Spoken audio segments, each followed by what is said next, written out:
السلام علیکم جی، کیسے ہیں آپ سب لوگ؟ میں امید کرتا ہوں آپ سب لوگ خیریت سے ہوں گے، ٹھیک ٹھاک ہوں گے۔ آج ہم فائزہ افتخار کا ایک مکمل ناول پڑھنے والے ہیں جس کا نام ہے یہ لمحے تیرے نام کریں۔ ناول 2003 میں شائع ہوا اور یہ ناول بہت ہی اچھا اور بہت ہی انٹرسٹنگ ہے کیونکہ اس ناول کی سٹوری بہت ہی یونیک اور بہت ہی ڈیفرنٹ ہے۔ جیسا کہ نام سے ظاہر ہو رہا ہے کہ یہ ناول ایک مکمل لو سٹوری پر لکھا گیا ہے جس میں شدید عشق اور محبت کا ذکر ہے۔ میں امید کرتا ہوں کہ آپ کو یہ ناول سن کر بہت ہی اچھا لگے گا۔ اچھا جی، تو بغیر دیر کیے ناول کا کرتے ہیں آغاز، لیکن اس سے پہلے اگر آپ لوگ میرے چینل پر نئے ہیں تو میرے چینل کو کر لیں سبسکرائب، اور ہاں، بیل آئیکن کو دبانا ہرگز مت بھولیے گا تاکہ ہر آنے والی نئی ویڈیو آپ تک بآسانی پہنچ سکے۔ کمرے میں داخل ہونے سے پہلے ایک عجیب سے اضطراب نے اسے گھیر رکھا تھا۔ وہ اس اضطراب کی وجہ جانتا تھا۔ ظاہر تھا زندگی کا یہ نیا موڑ منچاہا ہونے کے باوجود اچانک تھا۔ کب سے اس کے دل میں چھپ کے بیٹھی یہ خواہش اپنی اس پذیرائی پر بکھلا سی گئی تھی۔ اس نے بھی تو عرصہ ہوا خود ہی اس خواہش سے دستبرداری کا اعلان کیا تھا۔ ایسے میں اگر دن مانگے وہ مل جائے جس کی تمنا کی جسارت کرنا بھی دشوار لگتا ہو تو شاید انسان اسی طرح گھبرا جاتا ہے۔ وہ بھی گھبرا اٹھا تھا۔ جب امی نے اسے اپنے فیصلے سے آگاہ کیا تو وہ چونک اٹھا۔ کیا ایسا بھی ہو سکتا ہے؟ اب بھی ایسا ہو سکتا ہے؟ میں نے تو ایسا سوچا تک نہیں۔ وہ بڑبڑاتا رہا۔ امی کے فیصلے پر جی بھر کے حیران ہوا مگر خوش ہونے کی ہمت نہ تھی۔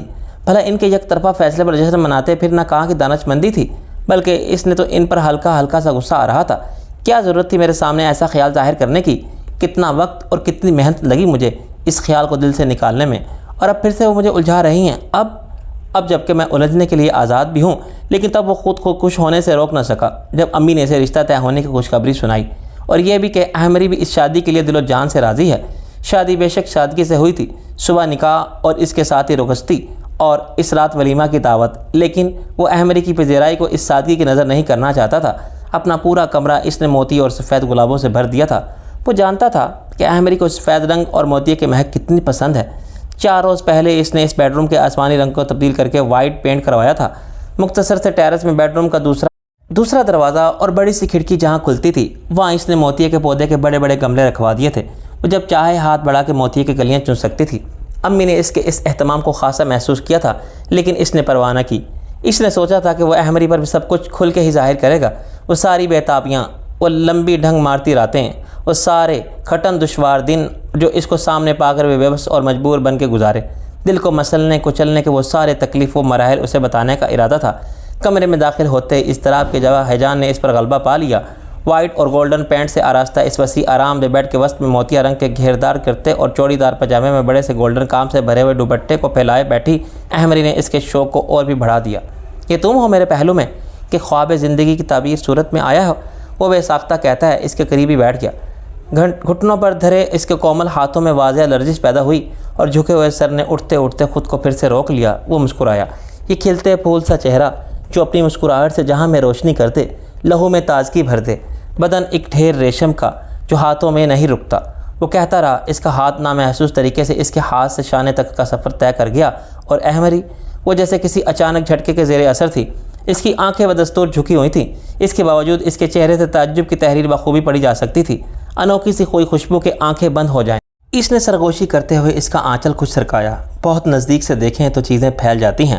سو میرے 4 سو 2 جھیل سی آنکھوں کا پہرا، تمہیں میں کس طرح دیکھوں؟ اس کے لہجے میں شاید وہ سب بیتابیاں تھیں اور گزشتہ سالوں کی بندش نے سینے میں دبا دبا کر طوفان کر دی تھی۔ احمری الجھ تو پہلے ہی گئی تھی، اب چونک بھی گئی۔ اس کی سبیح پیشانی پر ایک ہلکی سی شکن عارب کو سلجھنے پر مجبور کر گئی۔ اس نے سرخ مخملی ڈبیا میں سے 2 طلائی کنگن نکالے۔ بے حد باریک اور نفیس نقش اور جا بجا چمک سے سفید نگینے ان کی خوبصورتی بڑھا رہے تھے۔ اس نے احمری کا دایاں ہاتھ اس کے پہلو سے یوں اٹھایا جیسے کسی نازک سی کلی سے شبنم کو کوئی قطرہ پور پر چن رہا ہو، اور وہ اس کی نازک سی کلائی میں یہ کنگن پہنا رہا ہو، اور اس کے انداز میں کوئی مزاحمت نہ تھی۔ لیکن اگلے ہی لمحے جب عارب نے اس سے کہا، جانتی ہو یہ کنگن میں نے آج سے 2 سال پہلے خریدے تھے، تو اچانک وہ اپنا ہاتھ کھینچ کے رہ گئی۔ لیکن عارب کی نرم گرفت مضبوط ہو گئی اور اس کا ہاتھ اپنے سینے سے لگاتے ہوئے اس نے اور بھی محسور کر لیا۔ لیکن انہیں لیتے ہوئے بھی تمہارا ہی چہرہ میرے تصور میں تھا۔ میں نے جھٹکنے کی بہت کوشش کی مگر میں ایسا نہ کر سکا۔ میں نے ہار مان لی اور یہ کنگن ویسے کے ویسے رکھ دیے۔ نہ میں انہیں دیکھ کے تمہارا تصور کرنے سے خود کو باز رکھ پا رہا تھا، اور نہ ہی انہیں تمہاری نظر کرنے کا اختیار رکھتا تھا۔ اس لیے یہ پڑے رہے، 2 سال تک پڑے رہے، اور شاید عمر بھر پڑے رہتے اگر تم نہ آتی۔ تم نہیں جانتی احمری، تم میرے لیے کیا ہو۔ تم نے میری زندگی میں آ کر مجھ پر کتنا بڑا احسان کیا ہے۔ اس نے اپنی بے یقین آنکھیں اٹھائی۔ عارف اور بھی سحر زدہ ہو گیا۔ وہ تو ویسے بھی ان کی آنکھوں ڈسا ہوا تھا، اور اتنی قریب سے ان کی آنکھوں کی کرنیں خود پر پڑتے محسوس کرنا اسے بے خود کر گیا۔ اسی عالم بے خودی میں اسے یہ تک محسوس نہ ہوا کہ یہ کرنیں کتنی حدت کے لیے ہوئے ہیں۔ وہ ان آنکھوں کی خوش رنگ پتلیوں میں ناچتی وحشت سے یکسر انجان اب تک بس انہی طلسمی پلکوں کے اٹھنے کے منظر میں گم تھا۔ تمہاری یہ آنکھیں، یہ پلکیں، یہ آج سے نہیں بلکہ 3 سال سے مجھ پر سایہ کیے ہوئے ہیں۔ میں جہاں بھی گیا، کہیں بھی رہا، کسی کے ساتھ بھی رہا، یہ بادل میرا سایہ بنا رہا۔ احمری کی آنکھوں کی وحشت اب اجنبیت میں بدل گئی۔ حیا نے سر مہری اوڑھ لی اور وہ کاٹدار لہجے میں بولی، تو کیا آپ پہلے سے مجھے؟ ہاں احمری، بہت پہلے سے، جب سے تمہیں دیکھا ہے تب سے میں تمہارا اسیر ہوں۔ تمہاری پہلی جھلک نے ہی مجھے چونکا دیا تھا۔ تمہاری آنکھوں کا پہلی بار دیکھنا ہی تو مجھے لوٹ کر بس اب ایک لفظ اور نہیں۔ اس کی آواز اتنی بلند اور لہجہ اتنا کٹور تھا کہ اقرار کے نشے میں دولتا عارف بھی چونک گیا۔ اس کا یہ روپ اس کے لیے انجان اور غیر متوقع تھا۔ اس کے گہرے سرمئی بادلوں کی رنگت والی آنکھیں شفق رنگ لالی لیے ہوئے تھی، جیسی وسط مئی کی کسی خشک شام میں اچانک پشتم سے لال طوفانی آندھی کا جھکڑ اٹھ گیا ہو۔ ہر طرف گرد ہی گرد ہو، لالی ہی لالی ہو۔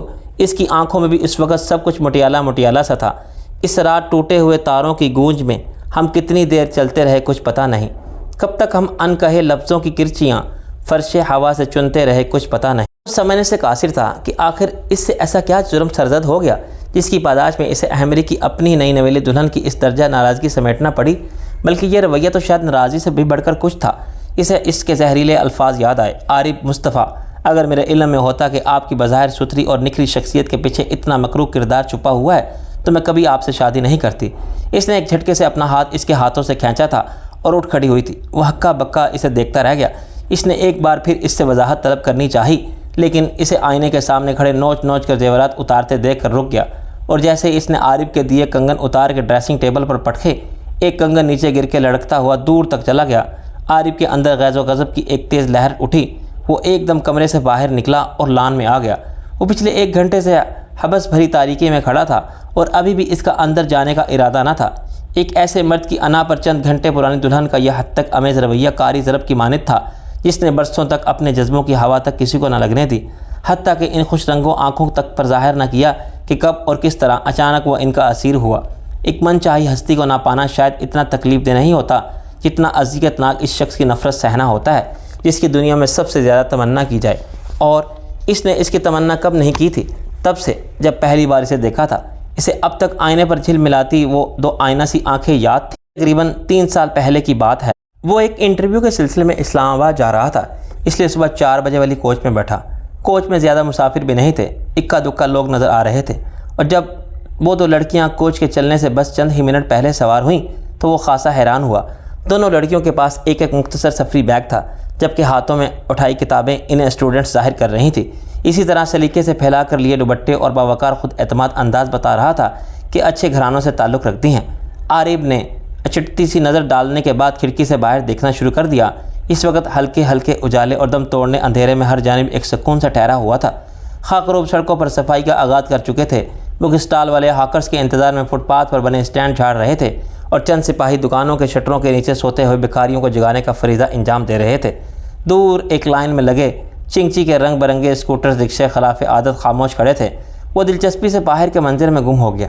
کوچ چل پڑی تھی اور اس وقت شادرہ کا پل کراس کر کے دریائے راوی سے گزر رہی تھی۔ سحر کا پردہ چاک کر کے اجالا محسوس ہوا، لیکن وہ پھیل چکا تھا۔ لاؤڈ سپیکرز کے کھڑکنے کی آوازوں سے اندازہ ہو رہا تھا کہ فجر کی اذان ہونے والی تھی۔ اسے ڈرائیور کی سست رفتاری سے خوف سی ہوئی۔ 1 گھنٹہ ہونے کو آیا اور اب تک لاہور سے ہی نہیں نکل پایا۔ اس نے ڈرائیور کو مخاطب کرنے کی غرض سے رخ موڑ کے جیسے ہی سامنے نگاہ کی، ڈرائیونگ سیٹ کے سامنے لگے بیک ویو میرر پر جھلملاتا ایک ادھورا سا عکس اسے محبوط کر گیا۔ کئی ساعتیں یوں ہی بے دھیانی میں اسے تکتے ہی گزر گئیں۔ وہ جیسے وقتی طور پر بھول ہی گیا تھا کہ وہ کہاں ہے اور اس نے انجانے میں کیا حرکت سرزد ہو رہی ہے۔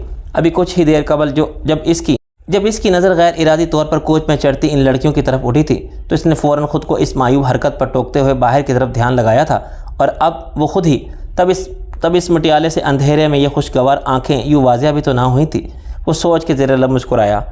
اچھی آنکھیں اس کی کمزوری تھی، اور یہ آنکھیں جو اس وقت آئینے پر چسپاں تھیں صرف اچھی نہیں تھی بلکہ سب سے منفرد، سب سے نرالی تھی۔ اگرچہ اتنے فاصلے سے اور کم روشنی کی وجہ سے ان آنکھوں کی اصل رنگت تک نہ کھل رہی تھی، اس کے باوجود ان کی جھلملاہٹ اور گہرائی اپنی انفرادیت کا اعلان پکار کر رہی تھی۔ اس نے ایک بار پھر ان آنکھوں کی گہرائی پر غور کیا۔ ہاں، گہرائی۔ ان کی ساکھ کے لیے یہی ایک لفظ موزوں لگا تھا۔ اسے یوں لگ رہا تھا جیسے یہ آنکھیں اس کے چہرے پر ہی نہیں بلکہ پورے وجود پر چھائی ہوئی ہوں، نہ صرف اس کے وجود پر بلکہ آس پاس کے سارے ماحول اور فضا پر۔ ماحول سے اس کے ذہن میں ایک دم جھماکا سا ہوا اور اس نے ہڑبڑا کے چاروں طرف دیکھا، کہیں اس کی چوری پکڑی تو نہیں گئی۔ زیادہ تر لوگ اونگ رہے تھے، کوئی اخبار بینی سے دل بہلا رہا تھا، لیکن پھر بھی وہ محتاط ہو گیا کہ کہیں اس کا ٹکٹکی باندھ کے سامنے دیکھنے رہنا اسے مشکوک نہ بنا دے۔ نہ چاہتے ہوئے بھی اس نے سیٹ کے پشت پر سر دھرا اور پلکیں موند لیں۔ حیرت انگیز طور پر اب وہ بند پپوٹوں کے پردے کے پیچھے بھی وہی آنکھیں جھلملاتے دیکھ رہا تھا۔ نہ جانے کتنا وقت گزر گیا تھا۔ وہ چونکا جب موبائل کی بپ نے کوچ کی خاموش فضا میں ہلکا سا ارتعاش پیدا کیا۔ ان لڑکیوں میں سے کسی ایک کی مدھم سی آواز سنائی دی تھی، جی امی، گجرانوالا گزر گیا ہے۔ نہیں، پریشانی تو کوئی نہیں ہوئی۔ عارف نے سیٹ پر سیدھے ہو کے بیٹھتے ہوئے دھیان دیا۔ ان لڑکیوں کی سیٹ اور اس کی سیٹ کے درمیان والی سیٹ نہ جانے کس وقت خالی ہوئی، اسے پتہ ہی نہیں چلا، اور اب ایک سیٹ آگے بیٹھی وہ دونوں اسے صاف سنائی بھی دے رہی تھی اور قدرے دکھائی بھی۔ موبائل کان سے لگائے اپنی امی کو تسلیاں دیتی وہ دوسری لڑکی تھی، جبکہ وہ اس کی طرف متوجہ ہونے کی وجہ سے اب آئینے کو اپنی آنکھوں کے عکس کی گرفت سے آزاد کر چکی تھی۔ عارف، جو خود کو جھڑک کر بمشکل اس حرکت سے باز رکھ پایا تھا، آنکھیں کھولتے ہی پھر سے اس منظر کی آس میں بھڑکنے لگا۔ اسے خواہ میں فون والی لڑکی سے چڑ ہونے لگی تھی جو اس کی ساری توجہ اپنی جانب کھینچے ہوئے تھی۔ وہ بھی نہ جانے کیا کہنے کے لیے بار بار اسے اشارے کر رہی تھی۔ جی امی، گیٹ کیپر کو رات ہی کو کہہ دیا تھا، وہ خود ٹیکسی میں یہاں تک چھوڑنے آیا تھا۔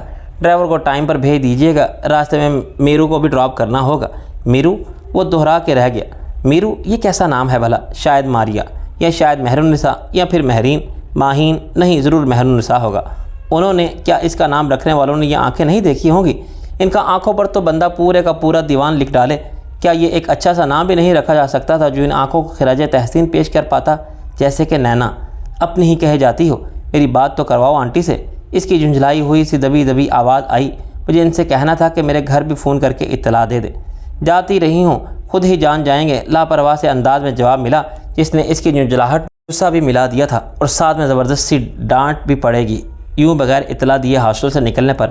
لو پھر تم خود بات کر لو، میں نمبر ملا دیتی ہوں۔ خلاف معمول ڈرائیور نے ٹیپ ریکارڈر کو اب تک چھیڑا نہ تھا۔ ٹریفک بھی کم تھا اور کچھ عارف بھی ان کے قریب ہی بیٹھا تھا، اس لیے بغیر کسی اضافی کوشش کے ان کی گفتگو بآسانی تک پہنچ رہی تھی۔ پاپا، آپ تو ایک دم گھبرا جاتے ہیں۔ سوری، واقعی مجھے اندازہ نہ تھا کہ اتنی صبح میرا فون آپ کو چونکا دے گا۔ جی نہیں، ایمرجنسی کیا ہونی تھی، بس آپ کو تو پتہ ہے کہ میں اکیلے سفر ہرگز نہیں کر سکتی، ثنا کے ساتھ ہی آنا ہوتا ہے۔ اس کا پروگرام اچانک بنا تو پھر میں بھی، تو پاپا بعد میں کس کے ساتھ آتی؟ کوئی نہیں پاپا، لاہور میں آدھی رات کو بھی سناٹا نہیں ہوتا، ہم تو پھر صبح 4 بجے سے نکلے تھے اور خان چاچا ساتھ ہی تھے۔ ہاں جی، وارڈن نے بھیجا تھا۔ نہیں، ثنا گھر تک چھوڑ جائے گی۔ اوکے پاپا۔ یہ بھی کنفرم ہو گیا تھا کہ دونوں ہی لاہور کی رہنے والی نہیں اور تعلیم کی غرض سے ہاسٹل میں رہ رہی تھی۔ کچھ دیر بعد پیٹرول پمپ پر رکنے کی وجہ سے دوسرے چند مسافروں کے ساتھ وہ بھی نیچے اترا اور واپس چڑھتے وقت جان بوجھ کر ان کے پیچھے والی خالی سیٹ پر بیٹھ گیا۔ نزدیک سے گزرتے ہوئے اس نے یہ بھی دیکھ لیا تھا کہ اس کے ہاتھ میں میڈیکل کی کتاب تھی۔ یہ موٹی سے خشک کتاب اس وقت عارف کو کس شاطر قسم کے رقیب سے کم نہیں لگ رہی تھی، جس نے اس چاند چہرے ستارہ آنکھوں کو لوٹ رکھا تھا اور بار بار آئینے پر نظر ڈالتا اور کتاب کے بکواس سرورق کو دیکھ کر چڑھ جاتا۔ آدھ گھنٹے بعد شاید اس نے تھک کے کتاب نیچے کی اور سر سیٹ کے پشت سے ٹیک کر آنکھیں موند لی۔ عارف مایوس ہونا چاہتا تھا، ہوا نہیں۔ پلکوں نے آنکھوں کو پردے میں لے کر اس کے چہرے کے باقی نقش ابھار دیے تھے، وہ نقش جنہیں ان آنکھوں کی تابنا کی پس منظر میں دھکیل دیتی تھی۔ اس نے تسلیم کیا کہ ان 2 آنکھوں کے خزینے کے علاوہ بھی اس نے کئی سوغاتیں سمیٹ رکھی ہیں۔ وہ اسے دیکھتا رہا، حیران ہوتا رہا۔ اتنے دلکش نظارے کی مسلسل دید نے بھی اسے سیرابی کوئی احساس نہ بخشا تھا۔ وہ جتنا اسے دیکھتا جاتا تھا، تشنگی کی اس پیاس بڑھتی جاتی تھی۔ وہ مضطرب ہو اٹھا، بس نہ چل رہا تھا کہ اس کے چرنوں میں بیٹھ کے ہاتھ باندھ کے بس ایک بار آنکھیں کھولنے کی درخواست کرے۔ اپنے دل کے اس فدویانہ انداز پر اسے غصہ بھی آیا اور قریب بھی اور فریب بھی تھا کہ وہ خود اس کے بےتابی پر لڑنا شروع کر دیتا کہ یک آئینے پر پھر سے 2 سرمئی جھیلیں منعکس ہونے لگی۔ سورج کی دھلی اولین کرنیں ان آنکھوں کا سحر انگیز رنگ کو سے قضا میں لپیٹ کے آئینے پر اتار رہی تھی۔ نیلا، پیلا، گلابی، کاسنی اور رنگوں کا ایک میلہ تھا اور وہ سرمئی نگینے جیسے اس کے میلے کی شان تھے۔ وہ اس میلے میں کھو جانا چاہتا تھا، کھو رہا تھا کہ اچانک میلہ اپنی تمام تر رونقیں سمیٹنے لگا۔ جہلم کے اسٹاپ پر کوچ کے رکتے ہی وہ دونوں اٹھ کھڑی ہوئیں۔ عارف نے پھرتی سے اٹھ کر ان کے بیک سیٹ کے اوپر لگے اسٹینڈ سے اتارے۔ دل میں مہم سی امید تھی کہ شاید دوبارہ رابطے کی کوئی امید پیدا ہو سکے، لیکن ظاہر ہے کہ یہ ناممکن تھا، سونا ممکن نہیں رہا۔ دوسری لڑکی نے تو اپنا بیگ اس کے ہاتھ سے لیتے ہوئے ذرا سا مسکرا کے تھینک یو بھی کہا، لیکن میرو نے اس کا شکریہ ادا کرنا تو ایک طرف، اس کی طرف دیکھنا بھی گوارا نہ کیا۔ اسی شان بے نیازی کے ساتھ وہ واپس چلی گئی جیسے آئی تھی۔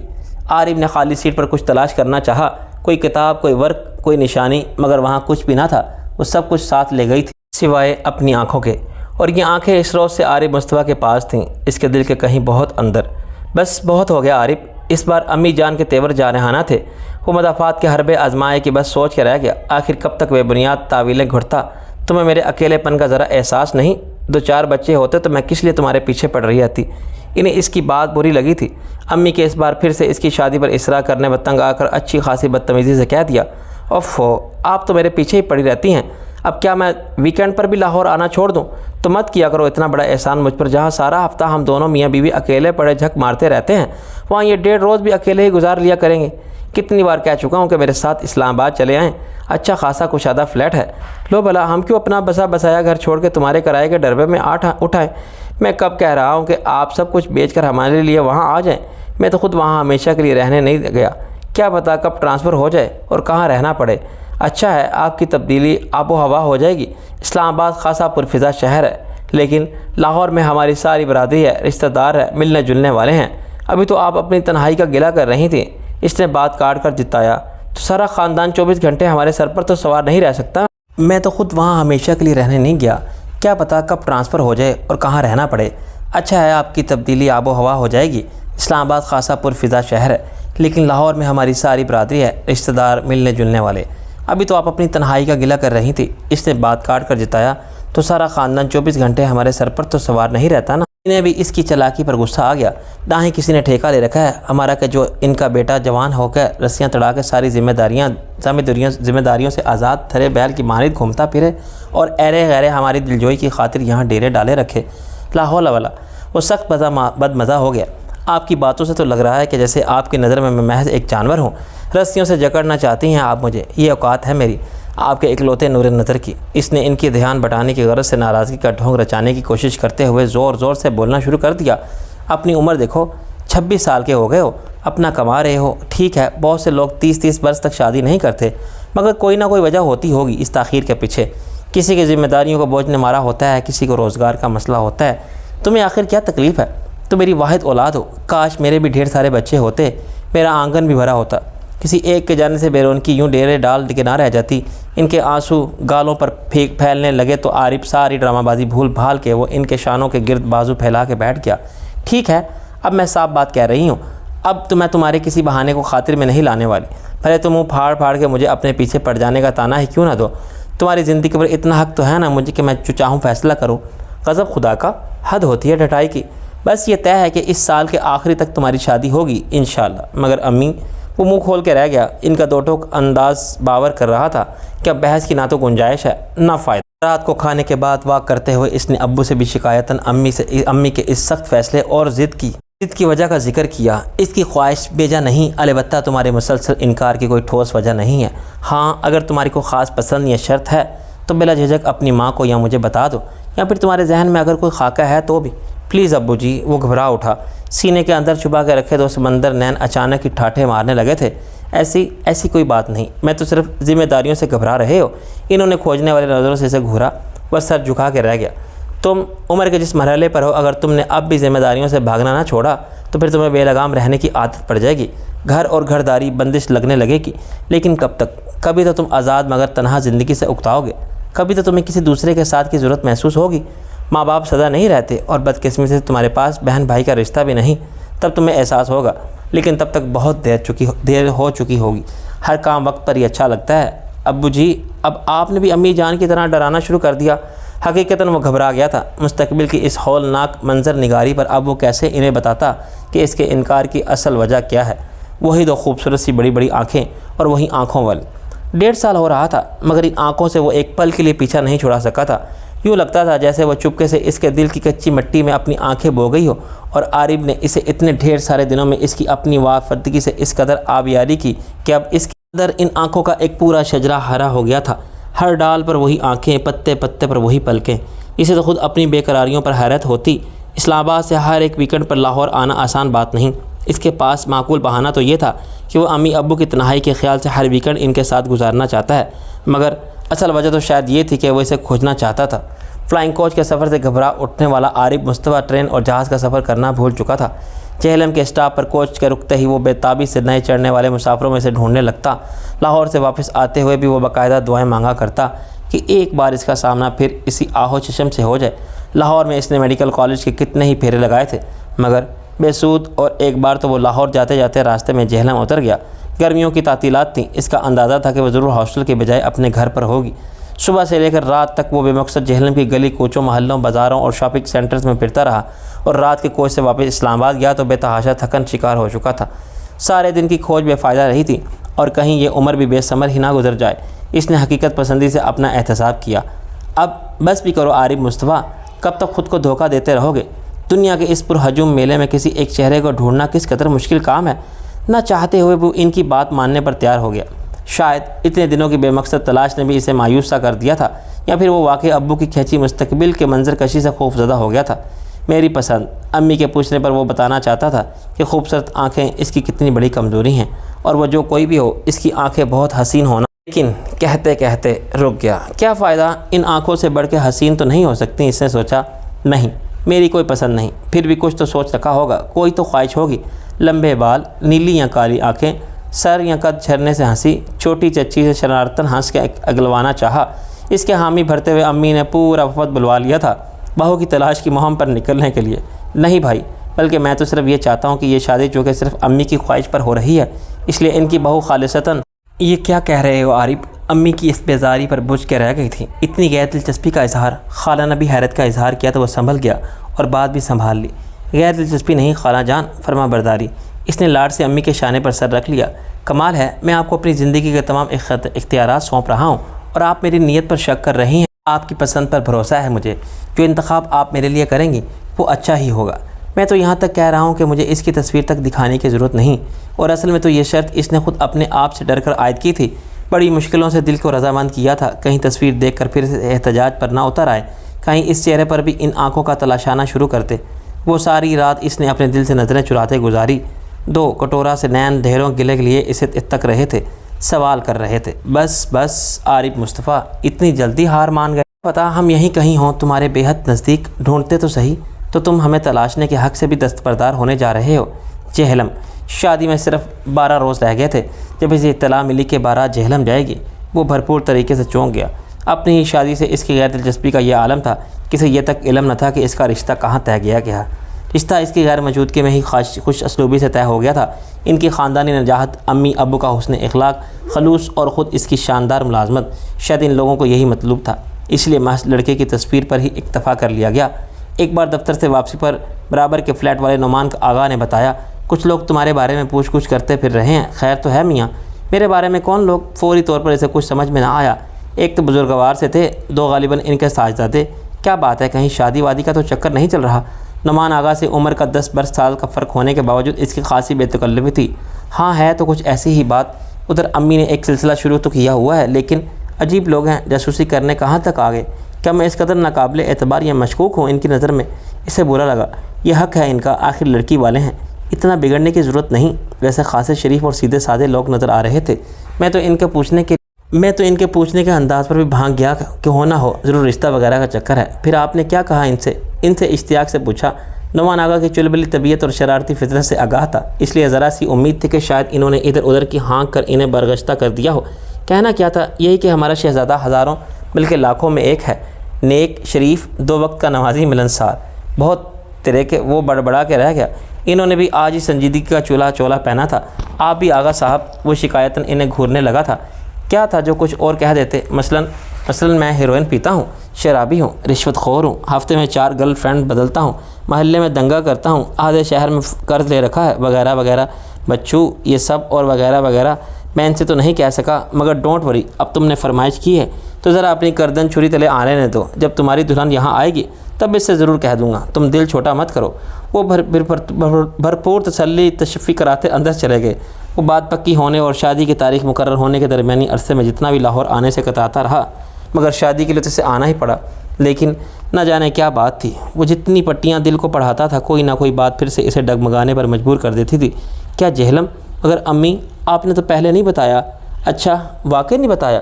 وہ بھی حیران ہوئی۔ شاید تم نے غور نہیں کیا ہوگا، ورنہ ایسے کیسے ہو سکتا ہے کہ ذکر ہی نہ ہوا ہو۔ امی کیا اس نے میڈیکل کی تعلیم حاصل کی ہے؟ اچانک اسے ایک خیال آیا اور وہ بے قراری سے پوچھ بیٹھا۔ اب تو یہ پتہ نہیں، ویسے اسی سال 16ویں جماعت کا امتحان دیا ہے۔ سیدھی سادی مڈل پاس۔ امی زیادہ تفصیل نہ بتا سکیں، مگر عارف تم بھی عجیب ہو، اگر ڈاکٹری پڑھنے والی لڑکی کی خواہش تھی تو پہلے کہتے، اب کیا ہو سکتا ہے۔ اچھا چلیں، اتنا تو پتہ ہوگا کہ وہ جیلم ہی میں پڑھتی رہی یا کسی دوسرے شہر میں؟ آخری چانس لیا گیا۔ نہیں پڑھتی تو جیلم ہی کی کالج میں تھی، اتنا مجھے اچھی طرح علم ہے۔ پتہ کر کے بتاؤ۔ نہیں، اب پتہ کیا کروائیں گی، آپ جیلم میں پڑھتی ہیں تو ظاہر ہے وہاں تو کوئی میڈیکل کالج نہیں ہے۔ وہ مایوس ہو کر اٹھنے لگا۔ لیکن تمہیں ایک دم سے ہی ڈاکٹری پڑھنے والی لڑکی کا خیال کیسے آ گیا؟ لو بتاؤ بھلا، اب پھوٹ رہا ہے۔ رشتہ کرنے سے پہلے میں نے ہزار طریقے سے اگلوانا چاہا کہ کوئی پسند ہے تو بتا دو، تاکہ بعد میں ماں سے گلہ نہ رہے۔ تب گونگے کاغڑ کھا کے بیٹھے رہے۔ ہائے ہائے، رضوانہ کی ننھ کی لڑکی ڈاکٹری کے آخری سال میں تھی۔ انہیں کافی افسوس ملتے دیکھ کر وہ تلک سی ہنس کر رہ گیا۔ آپ بھی کمال کرتی ہیں امی، ہر بات سے اپنی مرضی کے نتائج اخذ کر لیتی ہیں۔ بے فکر ہو جائیں، میں تو بس یوں ہی پوچھ رہا تھا۔ دل میں ایک ذرا سی جو امید ابھری تھی وہ فوراً ہی بجھ کے رہ گئی۔ اس نے پھر سے کچھ خریدنے کا ارادہ ترک کر دیا، لیکن جو سامنے آنا ہو وہ بغیر خریدے بھی ظاہر ہو جاتا ہے۔ کیوں بھی اب شادی میں دن ہی کتنے رہ گئے تھے۔ مایوں کے روز اس کا نام معلوم ہوا، انگبین ناز۔ انگبین یعنی کہ انگبین، وہ اور وہ میرو۔ بھلا میرو اور انگبین کا کیا ردھم؟ نہیں، یہ وہ نہیں ہو سکتی۔ اف خدایا، کیا ہو گیا ہے مجھے، اور کیوں؟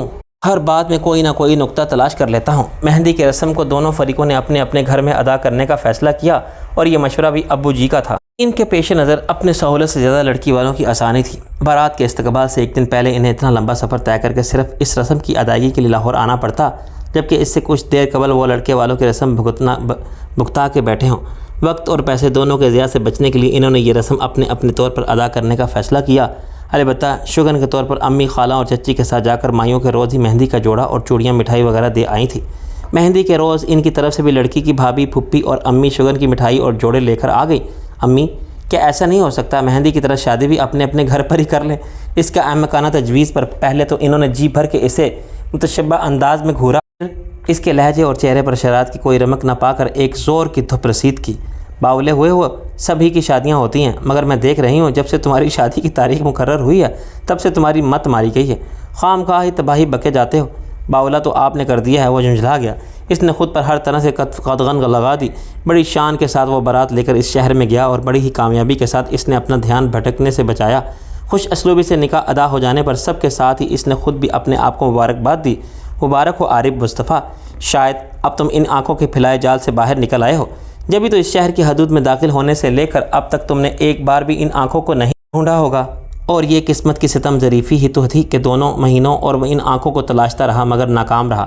جب تلاش کا ارادہ ترک کر دیا تو وہ آنکھیں خود بخود ہی اچانک ایک دم اس کے سامنے جگمگانے لگیں۔ اتنی آسانی سے آپ کی جان بخشی نہیں ہوگی، اب آپ ہمارے قابو آئے ہیں جناب۔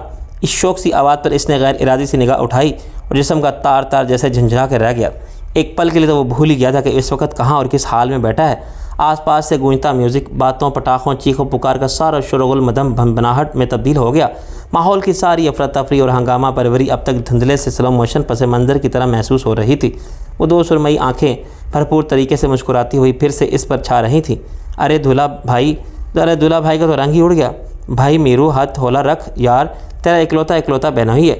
ایک چپتی ہوئی آواز نے اسے کھینچ کے نیچے لا پٹکا۔ وہ خوش ہوتے حلق کو تر کرنے کی کوشش کرتا ہوا بمشکل اپنی نظریں جھکا پایا۔ دل جو تیرا گھبرائے، ایک اور شوخ لڑکی نے اس کے نروس انداز پر چوٹ کرتے ہوئے تان لگائی، جس کا فوری ساتھ میرو نے دیا۔ سر جو تیرا چکرائے یا دل ڈوبا جائے، آجا پیارے پاس ہمارے، کاہے گھبرائے۔ دودھ کا بھرا گلاس اس کے آگے نچاتے ہوئے وہ لہک لہک کے گا رہی تھی۔ بھائی حساب کتاب بعد میں ہوتا رہے گا، لیجئے پہلے یہ نوش فرمائیے اور جان بنائیے۔ آپ کی حالت سے تو لگ رہا ہے جیسے عرصے سے پیاسے ہیں۔ یہ پیاس میرے اندر بوئی بھی تم نے ہی تھی، اسے بھڑکایا بھی تم نے ہی ہے۔ وہ اسے گلا آمیزہ نظروں سے دیکھتا ہوا گلاس تھام کے رہ گیا۔ اب آئی ہو، اس کا رواں دواں سوال کر رہا تھا۔ اس نے گلاس لبوں سے لگا لیا اور اس روپ میں، اس رشتے سے اس نے ایک کڑوا زہر گھونٹ بھرا اور گلاس واپس بڑھا دیا۔ ہائے میرو، تم نے کیا ڈالا تھا دودھ میں جو دولہا بھائی کے چہرے کے زاویے ہی بگڑ گئے؟ ارے ان کا موڈ تو اسے دیکھتے ہی خراب ہو گیا تھا، لگتا ہے سالی پسند نہیں آئی۔ خیر آپ فکر مت کریں دولہا بھائی، اتنے مایوس نہ ہو، اندازہ لگانے کی ضرورت نہیں، ہماری انگبین بھابھی بالکل بھی اس جیسی نہیں۔ ارے کہاں وہ چندے آفتاب، چندے مہتاب، اور کہاں یہ ڈیلوپا؟ ایک لڑکے نے میرو کی بڑی بڑی آنکھوں کو نشانہ بناتے ہوئے کہا۔ عارف نے ایک نظر بھر کے اسے دیکھا۔ واقعی وہاں کچھ بھی ایسا غیر معمولی نہ تھا۔ چمکتی گندی رنگت، موزوں پیشانی، مناسب ناک، شانوں سے ذرا نیچے آتے گہرے بھورے سیدھے بال، سادہ سی مسکراہٹ جس میں کوئی گدگدا دینے والی کیفیت نہیں تھی، کوئی مبہم سے اشارے نہیں تھے، بے کشش مکانوں میں جیسے چاند راتیں تھیں۔ اس کے سر چہرے پر خوشگوار آنکھیں تھیں۔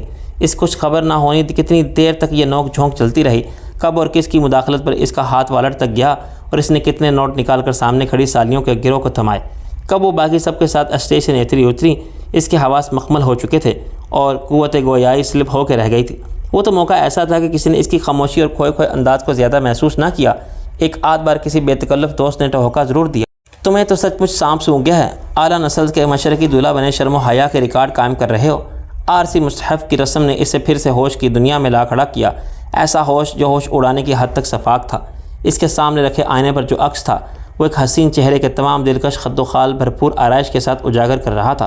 سنگھار اور گہنوں کے تمام عروسی لوازمات سے آراستہ وہ پیکرے اچانک اس وقت دھندلانے سا لگا جب 1 سال پہلے وہ عکس سرمئی بھورے بادلوں کی طرح یہاں سے وہاں تک چھا گیا۔ کتنے جتنوں کے ساتھ میں یہ منتظر بھلا پایا تھا، کتنے بند باندھے تھے، میں نے کتنی فصیلیں کھڑی کی تھیں اور کتنی سچائی اور ایمانداری کے ساتھ یہ رشتہ قائم کرنے چلا تھا، پر کیوں وہ چلی آئی؟ اس کی ایک جھلک نے پھر سے میرے قدم ڈگمگا دیے تھے۔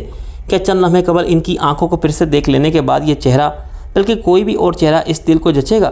وہ شور مچاتے دماغ اور خالی نظروں کے ساتھ آئینے میں انگبین کا شرماتا روپ دیکھتا رہا اور ٹوٹتا رہا۔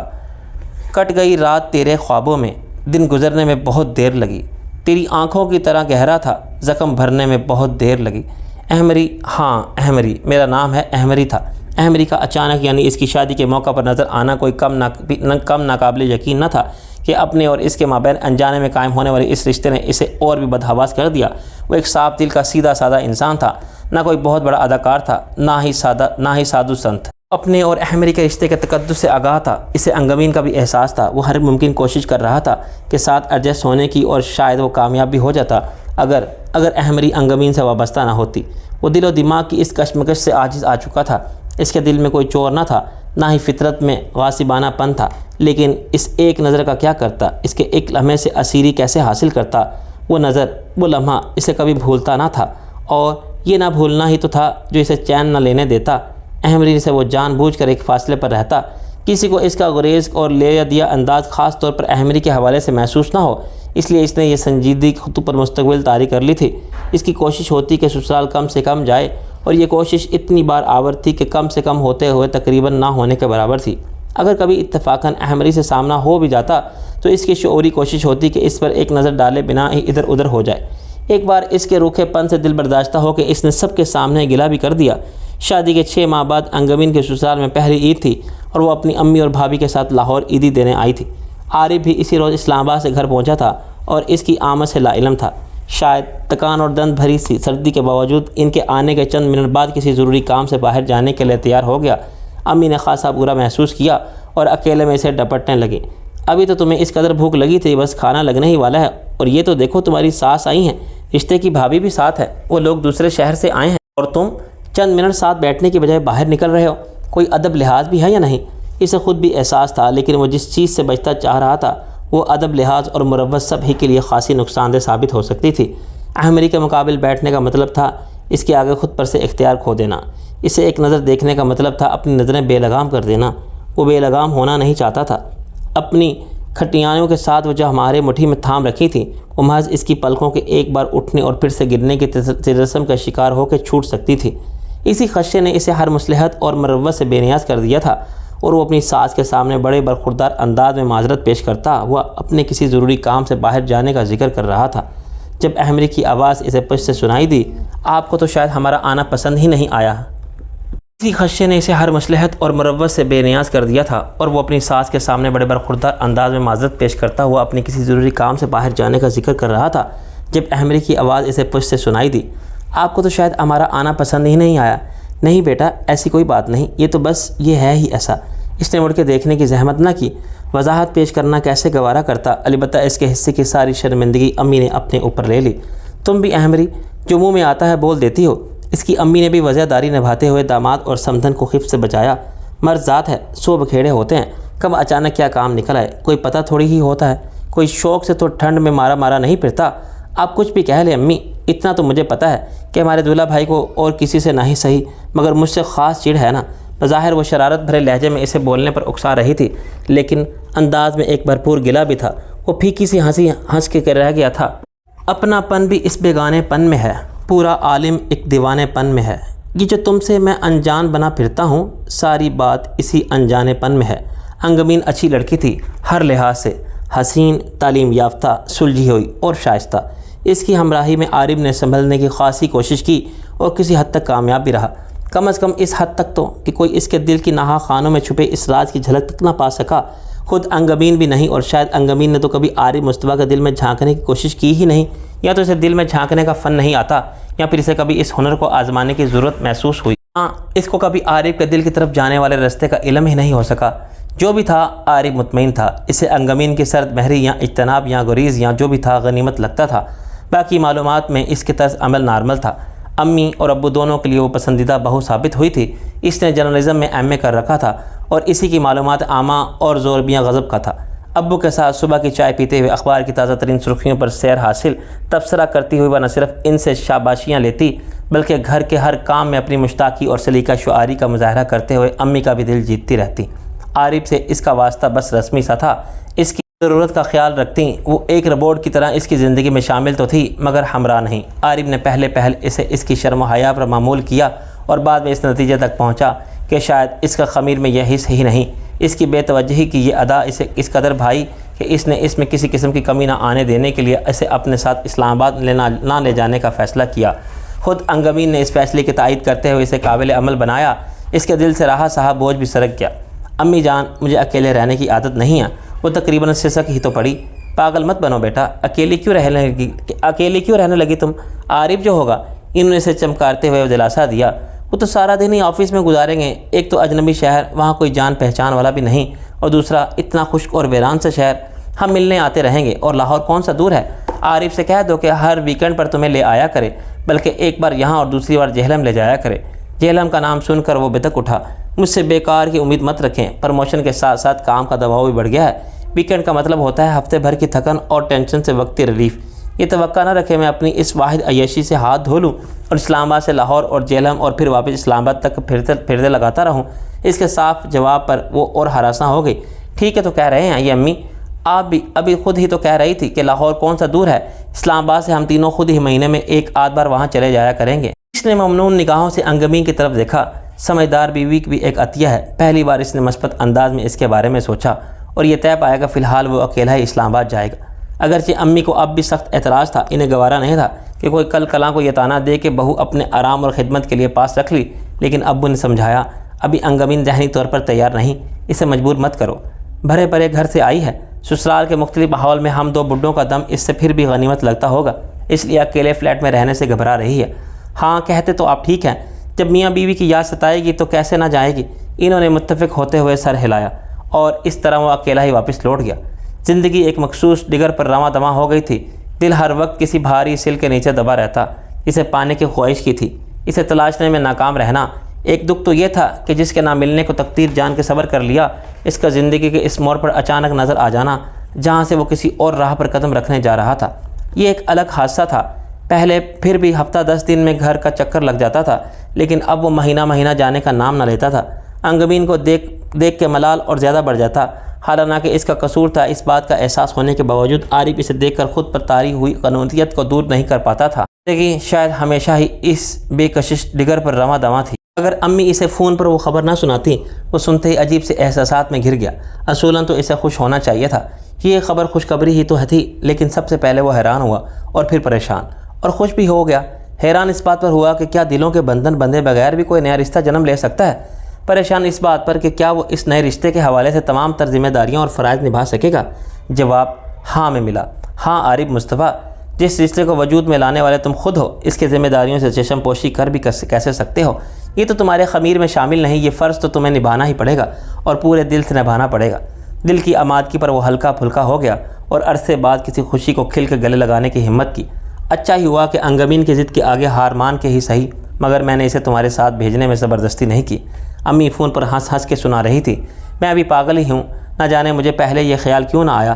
اچھا ہی ہے کہ انگمین میرے پاس ہے، ایسی حالت میں اسے کسی بڑے کسی بزرگ کی نگہداشت میں ہی رہنا چاہیے تھا۔ اکیلی ہوتی تو بچی کتنا گھبرا جاتی۔ اس نے سکون کا سانس لیا، لیکن اس بار امی نے ایک نئی فرمائش کر ڈالی، یا تو تم اپنا تبادلہ جلد از جلد لاہور کروا ڈالو یا ہر ہفتے آیا کرو۔ ٹھیک ہے، اس کی دیکھ بھال کے لیے میں ہوں، لیکن آخر تقویت تو اپنے شوہر سے ہی ملتی ہے۔ امی، آپ نے تو لگتا ہے عورتوں کی نفسیات پی ایچ ڈی کر رکھی ہے، بس اب تم بھی ایک اچھا باپ بننے کی تعلیم حاصل کر لو۔ انگمین کے رویے میں بھی اسے واضح تبدیلی کی جھلک نظر آئی۔ اس بار گھر آتے ہی سب سے پہلے اس کی نگاہوں نے انگمین کو ڈھونڈا تھا۔ پہلی بار اس کے پاس اس سے کہنے کے لیے کچھ تھا اور اس سے سننے کے لیے بھی۔ تب اس نے پہلی بار اپنی زندگی میں آئی اس تبدیلی کو کھلے دل سے تسلیم کیا۔ شب روز کچھ سہل سے لگنے تھے، نہ دن کو بے چینی گھیرتی، نہ رات کو پچھتاوے اور پشیمانی ستاتی، لیکن شاید تقدیر کو اس کا زندگی کی آنکھ سے آنکھ ملا کر جینے کا طریقہ کچھ زیادہ نہ بھایا۔ سب کچھ نارمل ہی تھا۔ اس کی غیر موجودگی میں بھی امی اسے باقاعدگی سے ڈاکٹر کے پاس چیک اپ کے لیے لے جاتی رہتی۔ شہر کی سب سے مشہور گائناکالوجسٹ کو دکھاتی تھی، جس کے مطابق انگمین ہر لحاظ سے فٹ اور صحت مند تھی، اس لیے وہ ہر فکر سے بے نیاز تھا۔ اس بے نیازی کے عالم میں وہ ہڑبڑا کے رہ گیا جب ابو جان کی فون کال آئی، فوراً گھر پہنچو، انگمین بہت سیریس ہے۔ مگر ابو جی، ابھی تو وہ ہراساں ہو گیا۔ اتنا تو جانتا تھا کہ گائناکالوجسٹ کی دی گئی ٹیسٹ میں ابھی پورے 35 روز باقی تھے۔ یہ سوال کرنے کا وقت نہیں، پہلی فلائٹ سے پہنچو۔ کوشش کے باوجود اسے کنفرم سیٹ نہ مل سکی تو وہ مزید وقت ضائع نہ کرنے کے خیال سے بائی روڈ ہی نکل پڑا۔ پروموشن کے ساتھ ہی اسے گاڑی اور ڈرائیور دونوں مل چکے تھے۔ پرائیویٹ ہاسپٹل کے کاریڈور میں امی اور ابو کے ساتھ اس کے ساس سسر، سالی اور دونوں سالے پما اپنی بیویوں کے موجود تھے۔ وہ ٹھٹک گیا۔ ان سب کے یہ پسماندہ چہرے اور متورم آنکھیں ہزار وسوسے پیدا کر رہے تھے۔ عارف بیٹے، امی سسک پڑی۔ انگمین کی والدہ بھی تسبیح کے دانے گراتی ہوئی مسلسل آنسو بہا رہی تھیں۔ اس کے سلام کے جواب میں انہوں نے سرخ آنکھیں اٹھا کے بمشکل سر ہلایا تھا۔ ماں ہے نا، شاید ماں کے دل کو پہلے خبر ہو گئی ہوگی، اس لیے یہ آج صبح تڑکے ہی اپنے بڑے بیٹے اور بہو کے ساتھ پہنچ گئی تھی، اور تب تک تو بینا بالکل ٹھیک ٹھاک تھی۔ بلڈ پریشر بھی کبھی کبھی معمولی سا ہائی ہو جاتا تھا، اور ایسا تو ان دنوں ہوتا ہی ہے، مگر آج نہ جانے کیا ہوا۔ اچھی بھلی بیٹی گپیں لگا رہی تھی، اچانک چکر آئے، سہارا دے کر اوپر کمرے میں لے جا رہی تھی۔ میں ایک طرف سے اس کی بھابھی نے بھی تھام رکھا تھا، پتہ نہیں کیسے یہ بے دم ہوئی اور ہاتھوں سے نکل گئی۔ دیکھتے ہی دیکھتے کئی سیڑھیاں وہ پھر سے رو پڑیں۔ عارف تصور کر کے لمحہ بھر کے لیے لرزا اٹھا، لیکن پچھلے ہفتے جب میں آیا تو آپ اسے بالکل اجازت نہیں دے رہی تھی اوپر والے کمرے میں جانے کی، پھر اب ان دونوں کا بیڈ روم اوپر تھا۔ اس کے اسلام آباد جانے کے بعد امی نے انگمین کو پیشکش کی تھی کہ وہ ان کے کمرے کے ساتھ والے روم میں شفٹ ہو جائے، لیکن اسے اپنا بیڈ روم پسند تھا، خصوصاً اس کے آگے بنی مغلیہ طرز کی بالکونی اور اس بالکونی تک آتی جامر اور سنبل کے پیڑوں کی گھنی شاخیں۔ پھر جب وہ پریگننٹ ہوئی تو امی نے سختی سے اسے اوپر جانے سے منع کر دیا۔ اس کے ضرورت کی چیدہ اشیاء ساتھ والے کمرے میں سیٹ کیں اور بلا ضرورت اس کا سیڑھیاں چڑھنا بند کروا دیا گیا۔ بس ہونے کو کون ٹال سکتا ہے۔ جس دن اچھی دھوپ نکلی اوپر والی بالکونی میں بیٹھنے کو مچل جاتی، اکثر میں ساتھ اوپر چلی جایا کرتی، لیکن آج صبح خیر سے بہو کے میکے والے اس کی خبر گیری کو آ گئے، ساتھ میں ایک اچھی خبر بھی لائے۔ میرو کا رشتہ خاندان میں ہی کہیں طے ہو گیا تھا۔ ہم اچھے بھلے بیٹھے یہ بات کر رہے تھے کہ بینا خیریت سے ساتھ فارغ ہو تو میرو کی تاریخ مقرر کی جائے کہ اچانک بینا چکرا کے گر پڑی، رنگ پیلا، پھٹک، ہاتھ پیرے بے جان۔ اس کے بھائی نے فوراً بی بی چیک کیا، خاصا ہائی تھا۔ ذرا حواسوں میں آئی تو بس ایک ہی تکرار کہ اوپر جانا ہے، اپنے کمرے میں جانا ہے۔ ہماری غلطی اس کے صحیح طرح سے تھامنے کے بجائے بس سہارا دے کر رکھا تھا۔ پتہ تب لگا جب کسی بے جان چیز کی طرح وہ ہم دونوں کے درمیان کھڑی پٹ سے نیچے گری اور لڑکتی گئی۔ وہ دونوں ہاتھوں سے سر تھام کے وہیں بیٹھ گیا۔ انگمین کے بھائی نے اس کے کاندھے پر تشفی بھرا ہاتھ دراز کیا۔ ہم لوگ فوراً اسے ایمرجنسی میں لے آئے۔ ڈاکٹر خود حیران ہے کہ انگمین کا بی پی اتنا شوٹ کیسے کر گیا۔ ابھی پرسوں تمہاری امی ہفتہ وار چیک اپ کروا کے لائی ہے۔ ابو نے معلومات میں اضافہ کیا۔ جس وقت وہ آئی سی یو میں انگمین کو دیکھنے کی نیت سے جا رہا تھا تو مدھم آواز میں ایک اور حقیقت سے آگاہ کیا، ڈاکٹرز کو برین ہیمریج کا خطرہ ہے، کیونکہ بی پی کم نہیں ہو رہا، اس لیے وہ آپریشن کرنے سے بھی کترا رہے ہیں، ورنہ انگمین کی بگڑتی حالت اور حد سے زیادہ اینیمک ہونے کی وجہ سے بچے کی زندگی کو سخت خطرہ لاحق ہے۔ ڈاکٹر تابندہ کے مطابق اگر اور آدھ ایک گھنٹے تک صورتحال نارمل نہ ہوئی تو آخری حل کے طور پر آپریشن کے ذریعے بچے کو بچانے کی کوشش کریں گے۔ آدھے گھنٹے سے پہلے ہی ڈاکٹر نے ایمرجنسی کے طور پر اس سے آپریشن کے کاغذات پر سائن کروا لیے۔ کپ کپاتی انگلیوں کے ساتھ اس نے اجازت نامہ پر رضامندی تحریر کی۔ بہت سی دعاؤں اور منتوں کے حصار میں انگمین آپریشن تھیٹر تک گئیں اور وہ 2 گھنٹے طویل 2 گھنٹے 2 صدیوں سے بھاری گزرے ان سب پر۔ مبارک ہو، بیٹی ہوئی ہے، خدا کا شکر ادا کیجئے کہ بالکل معجزاتی طور پر بچی کی ماں کو بھی زندہ بچا لیا گیا ہے، ورنہ چانسز تو تقریباً نہ ہونے کے برابر تھے۔ ڈاکٹر تابندہ کے کہے الفاظ ان سب میں زندگی کی نئی رمق دوڑائے گئے۔ عارف کی امی انگمین کی امی دونوں سجدہ شکر میں چلی گئیں۔ آپریشن روم سے ICU میں منتقل کرتے ہوئے آکسیجن ماسک اور ڈھیر ساری پائپ سے ڈھکے اس کے منہ نڈھال چہرے کو دیکھ کر عارف کے سینے پر ایک گھونسا سا پڑا۔ اگرچہ اس نے کبھی انگمین کو اس طرح سے نہیں چاہا تھا کہ جیسے کوئی اپنی نئی نویلی من چاہی بیوی کو چاہتا ہو، لیکن اس بے زرار اور سادہ سی لڑکی سے اسے کوئی گلہ یا شکایت بھی نہیں تھی، بلکہ جب سے ان کے درمیان یہ نیا رشتہ قائم ہوا تھا وہ اپنے دل میں اس کے لیے گنجائش محسوس کرنے لگا تھا۔ محبوبہ کی حیثیت سے نہ صحیح مگر بیوی کی حیثیت سے، یا پھر اپنے ہونے والے بچے کے لیے۔ اور اس وقت اسے یوں موت کے شکنجے میں جاتے دیکھ کر اور زندگی کے لیے ایڑیاں رگڑتے دیکھ کر اسے بڑا عجیب سا محسوس ہوا، جیسے ان سب حالات کا ذمہ دار وہ خود ہو۔ میری وجہ سے میرے لیے، صرف میرے لیے، میرے بچے کو دنیا میں لانے کے لیے وہ اتنا سب کچھ کر رہی ہے۔ آج اس کی جان پر بن گئی، وہ موت سے لڑ رہی ہے، صرف اور صرف میری نسل کو قائم رکھنے کے لیے۔ یہ ہے ہمارا رشتہ، دنیا کی سب سے بڑی حقیقت، اور میں اس حقیقت کو جھٹلائے خوابوں اور خیالوں کو دنیا میں بھٹکتا رہا، لیکن اب میں اس رشتے کو پوری صداقت کے ساتھ نبھاؤں گا۔ اس نے خود سے عہد کیا۔ اپنے اس بچے کو جس نے ابھی بھی چند ہی منٹ پہلے اس دنیا میں آنکھ کھولی تھی، بن ماں کے دیکھنے کا تصور اسے ہلا کے رکھ گیا تھا۔ عارف، میرے بچے پہلے صدقے کی دیگیں یتیم خانے میں دو۔ امی نے فوراً پرس سے ہزار کے چند نوٹ نکالے۔ وہ فور جذبات سے ان کی آواز کا کپا رہی تھی۔ امی بس کچھ دیر تک جاتا ہوں، ذرا انگمین کو نہ بیٹا، منت پوری کرنے میں تاخیر سے کام نہیں لینا چاہیے۔ اللہ سونے نے بھی تو ہماری دعائیں فوراً قبول کی ہیں، پھر ہم اس کا شکرانہ ادا کرنے میں دیر کیوں کریں؟ پکی پکائی دیگیں تیار ملتی تھی، خرید کر یتیم خانے پہنچانا اور سیدھا ہاسپٹل پہنچا۔ کوریڈور میں اپنی ساس کو بیان کرتے دیکھ کر اور احمری کو اسے سنبھالنے کی کوشش میں بے دم ہوتے دیکھ کر اس کے پیروں میں برف بن گئے۔ صحیح ہوئی نظروں سے اس نے امی کی طرف دیکھا۔ وہ سکتے کے عالم میں بیٹھی تھی۔ ابو نے آگے بڑھ کے اسے سہارا دیا۔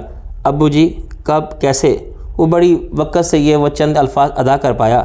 بس ابھی ہی چند منٹ پہلے میں تمہارا موبائل نمبر ملا ہی رہا تھا۔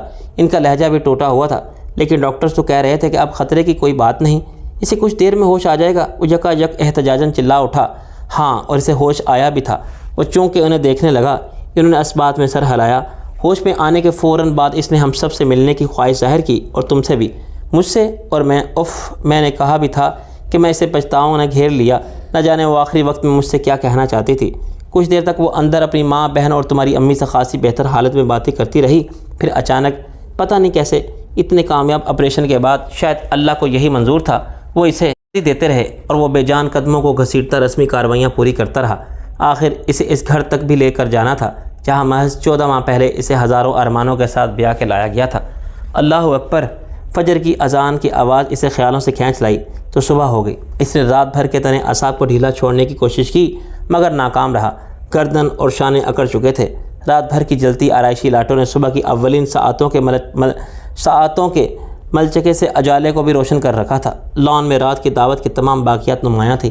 کچھ ترتیب سے اور کچھ بے ترتیبی سے ایک دوسرے کے اوپر دھری چیئرز، ایک طرف رول کر کے رکھے شامیانے، گھاس پر جا بجا بکھرے استعمال شدہ ٹیشو پیپرز، ہڈیاں، کولڈ ڈرنکس کی خالی بوتلیں۔ کل کی اتنی توجہ اور محنت سے کئی یہ سجاوٹ تہس نہس ہو چکی تھی، بالکل میرے دل کی طرح۔ اس نے سرگوشی کی فلاور ارینجمنٹ جس پر اس نے بڑے چاؤ سے ہزاروں روپے لٹائے تھے، اسے ایک بار پھر اپنی وہ ساری وارفتیاں بے تابیاں یاد آنے لگیں جو اس شادی کے لیے اس سے سرزد ہوئیں۔ انگمین کی موت نے اسے حقیقتاً دکھ پہنچایا تھا، اور اس کی وفات کے محض چند دن بعد بھی امی کی یہ بات سن کے اسے دھچکا لگا تھا۔ بینا نے مرنے سے پہلے ایک بڑی عجیب سی خواہش کا اظہار کیا تھا۔ شاید وہ جانتی تھی کہ اس کا وقت تمام ہو چکا ہے۔ وہ سوچنے لگا کہ انگمین کی آخری خواہش کیا ہو سکتی ہے۔ وہ چاہتی تھی کہ اس کی بچی کسی غیر عورت کی بجائے اپنی سگی خالہ کی گود میں پرورش پائے، کسی دوسری عورت کی بجائے احمری اسے حقیقی محبت اور شفقت دے سکے گی۔ امی نے آہستہ سے بتایا، لیکن امی، یہ کیسے ممکن ہے؟ احمری کی بات طے ہو چکی ہے، وہ اور کتنا عرصہ یہ ذمہ داری نبھائے گی؟ نہ تو اس کی عمر بھر غیر شادی شدہ رہ کر بہن کی اولاد پالنے کا احسار مجھے گوارا ہے، اور نہ یہ مجھے منظور ہوگا کہ میری بیٹی کسی غیر کے گھر پلے۔ سگی خالہ کے ہونے سے کیا فرق پڑتا ہے؟ وہ بری طرح الجھ گیا تھا۔ امی نے گہری سانس بھری، جیسے اسے کچھ سمجھانے میں ناکام رہی ہو۔ اس کا حل بھی بینا نے خود ہی تجویز کر دیا تھا، اور وہ ہے احمری کی تمہارے ساتھ شادی۔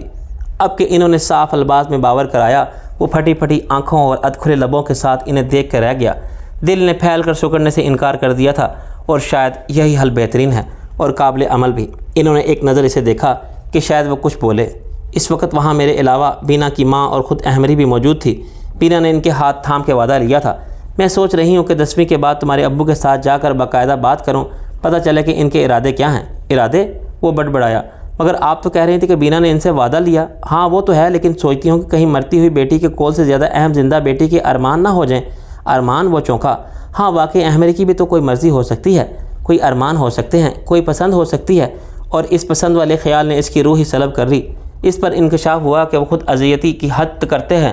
وہ اپنے دل سے جبراً یہ اعتراف کراتا رہا کہ اسے اب احمری سے کوئی دلچسپی نہیں، اور وہ اس اتفاقیہ حادثے کی گرفت سے خود کو کب آزاد کرا چکا ہے، مگر در حقیقت وہ ابھی تک ان کی آنکھوں کی سطح پر ہی بلکورے لے رہا تھا۔ وہ ماں ہے، جیسی انگبین کی تھی ویسی احمری کی بھی ہے۔ امی اس کی خاموشی تھک کے پھر سے خود ہی نتائج اخذ کرنے لگی۔ پھر خاندان برادری کا بھی سوال ہے۔ اپنی نند کے بیٹے کے لیے ہاں کر چکی ہے وہ، کہیں بعد سے پھرنے کی وجہ سے مسئلے نہ پیدا ہو جائیں۔ یہ بھی ہو سکتا ہے کہ احمری کو اعتراض ہو تم سے شادی کرنے میں۔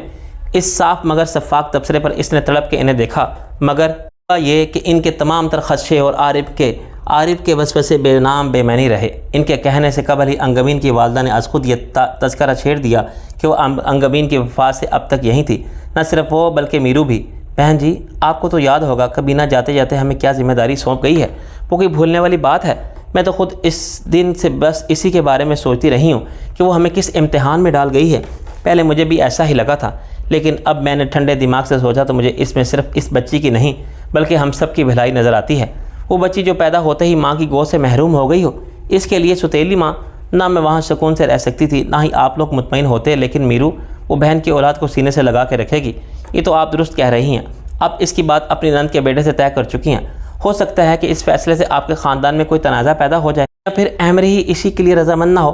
خاندان کی مجھے پرواہ نہیں، میرے لیے زیادہ اہمیت میری مرتی ہوئی بچے کی آخری خواہش کی ہے، اور اس سے بڑھ کر اپنی نواسی کی خوشیاں، اور رہا میرو کی مرضی کا سوال تو اس سے میں پوچھ چکی ہوں۔ اگر ایسا ہے تو پھر میں مطمئن ہوں۔ ویسے تو عارف سے بھی میری بات ہو چکی ہے، یوں تو وہ دوسری شادی کے بارے میں سنتا ہی نہیں چاہتا۔ مجھے مطمئن کرنے کے لیے قسم تک اٹھانے پر تیار تھا کہ وہ زندگی بھر دوسری شادی کا سوچے گا بھی نہیں، لیکن جب میں نے اسے بینا کی آخری خواہش کے بارے میں بتایا تو ذرا نرم پڑا، لیکن مشروط طور پر کہ اگر آپ لوگ مکمل رضامندی اور احمری کی خوشی سے اس پر تیار ہوں تو ٹھیک ہے، پھر تو کوئی مسئلہ ہی نہیں۔ 40ویں کے بعد باقاعدہ بات کریں گے، لیکن تب تک کے لیے دراصل میں یہ کہنا چاہتی تھی کہ کل 10ویں کے بعد ہم واپس جا رہے ہیں، تو اگر آپ کی اجازت ہو تو بچی کو ہم ساتھ لے جائیں۔ انہوں نے جھجکتے ہوئے مدعا بیان کیا، لیکن وہ ماننے میں متحمل تھی۔ ایک عرصے بعد اس آنگن میں کسی ننھے بچے کی آواز گونجی تھی۔ ان کا حوصلہ نہ رہا تھا اسے خود سے جدا کرنے کا۔ دیکھیے، ایک تو آپ اور ہم اب عمر کے اس دور میں ہیں جب پوتے پوتیاں نواسیاں گودوں کھلانے کی آرزو تو بہت ہوتی ہے، مگر ہمت نہیں۔ اتنے چھوٹے بچے کی ذمہ داری بہت ہوتی ہے، آپ ہلکان ہو کے رہ جائیں گی۔ اور ایک وجہ اور بھی ہے، اور وہ یہ کہ میں چاہتی ہوں کہ میرو اور بچی دونوں ایک دوسرے کی عادت بن جائیں، تو وہ ابھی سے میرو کی گود میں پہچانے لگی ہے۔ ہاں یہ تو ہے۔ دل کی ذرا سی تسلی ہوئی کہ آخر ان کا خون لوٹ کے تو ان کے پاس آنے والا ہے، اور یوں وہ جاتے جاتے تتلی کو ساتھ لے گئے۔ تتلی نام بھی احمری نے ہی بتا دیا تھا۔ تبھی اتنی چھوٹی اور نازک سی گلابی روئی کے گالوں جیسی گڑیا 2 ماہ کیسے گزارے پتہ ہی نہیں چلا۔ امی نے اسے فوراً 1 ہفتے کی چھٹی لے کر آنے کو کہا تو اسے اندازہ ہوا کہ وجہ کیا ہو سکتی ہے۔ اس میں ایک نو عمر والی لڑکی سنسنی سی پھیل گئی۔ اسے اپنا سادہ سا فلیٹ کسی طرح بھی احمری کا شایانہ شان نہ لگ رہا تھا۔ فوری طور پر اس نے سارا انٹیریئر چینج کیا، انڈور پلانٹس لاؤنج اور بیڈ روم میں رکھوائے، لانگ روم میں بھی کئی قیمتی ڈیکوریشن پیسز کا اضافہ کیا۔ وہ اس جگہ اور اس ماحول کو بے حد حسین بنا دینا چاہتا تھا جہاں رہنے وہ آ رہی تھی۔ حالات اجازت نہ دے رہے تھے، ورنہ وہ شادی بھی خوب دھوم دھڑکے اور شان سے کرتا، لیکن اس نے کچھ مائی تو کر لی، اور اوپر والا بیڈ روم خصوصی توجہ سے آراستہ کیا۔ فلاور ارینجمنٹ اور ڈیکوریشن ماہر سے کروائی گئی۔ احمرین کے لیے اس موتیا رنگ کے قدرے سیاہ مگر دلکش عروسی لباس کا انتخاب بھی اس نے خود کیا۔ وہ اسے بتانا چاہتا تھا کہ اسے اس کی کس قدر چاہ ہے اور کس قدر طلب تھی۔ کتنے خوبصورت الفاظ نے اس کے ذہن میں مرتب کر کے رکھے تھے ان کی آنکھوں کو خراج تحسین پرچ کرنے کے لیے، اور کتنے جذبے چھپا رکھے تھے اس پر لوٹانے کے لیے، مگر ابھی تو اس نے اپنے دل کی شدتیں پوری طرح اس پر ظاہر بھی نہ کی تھی کہ اس کے دل کا حال مکمل طور پر منکشف ہو گیا۔ وہ نہ صرف اس سے گریزہ تھی بلکہ نالاں اور شاکر بھی۔ وہ ساری رات یہ سوچ کر تھہکتا رہا کہ آخر اس کڑواہٹ کی وجہ کیا ہو سکتی ہے۔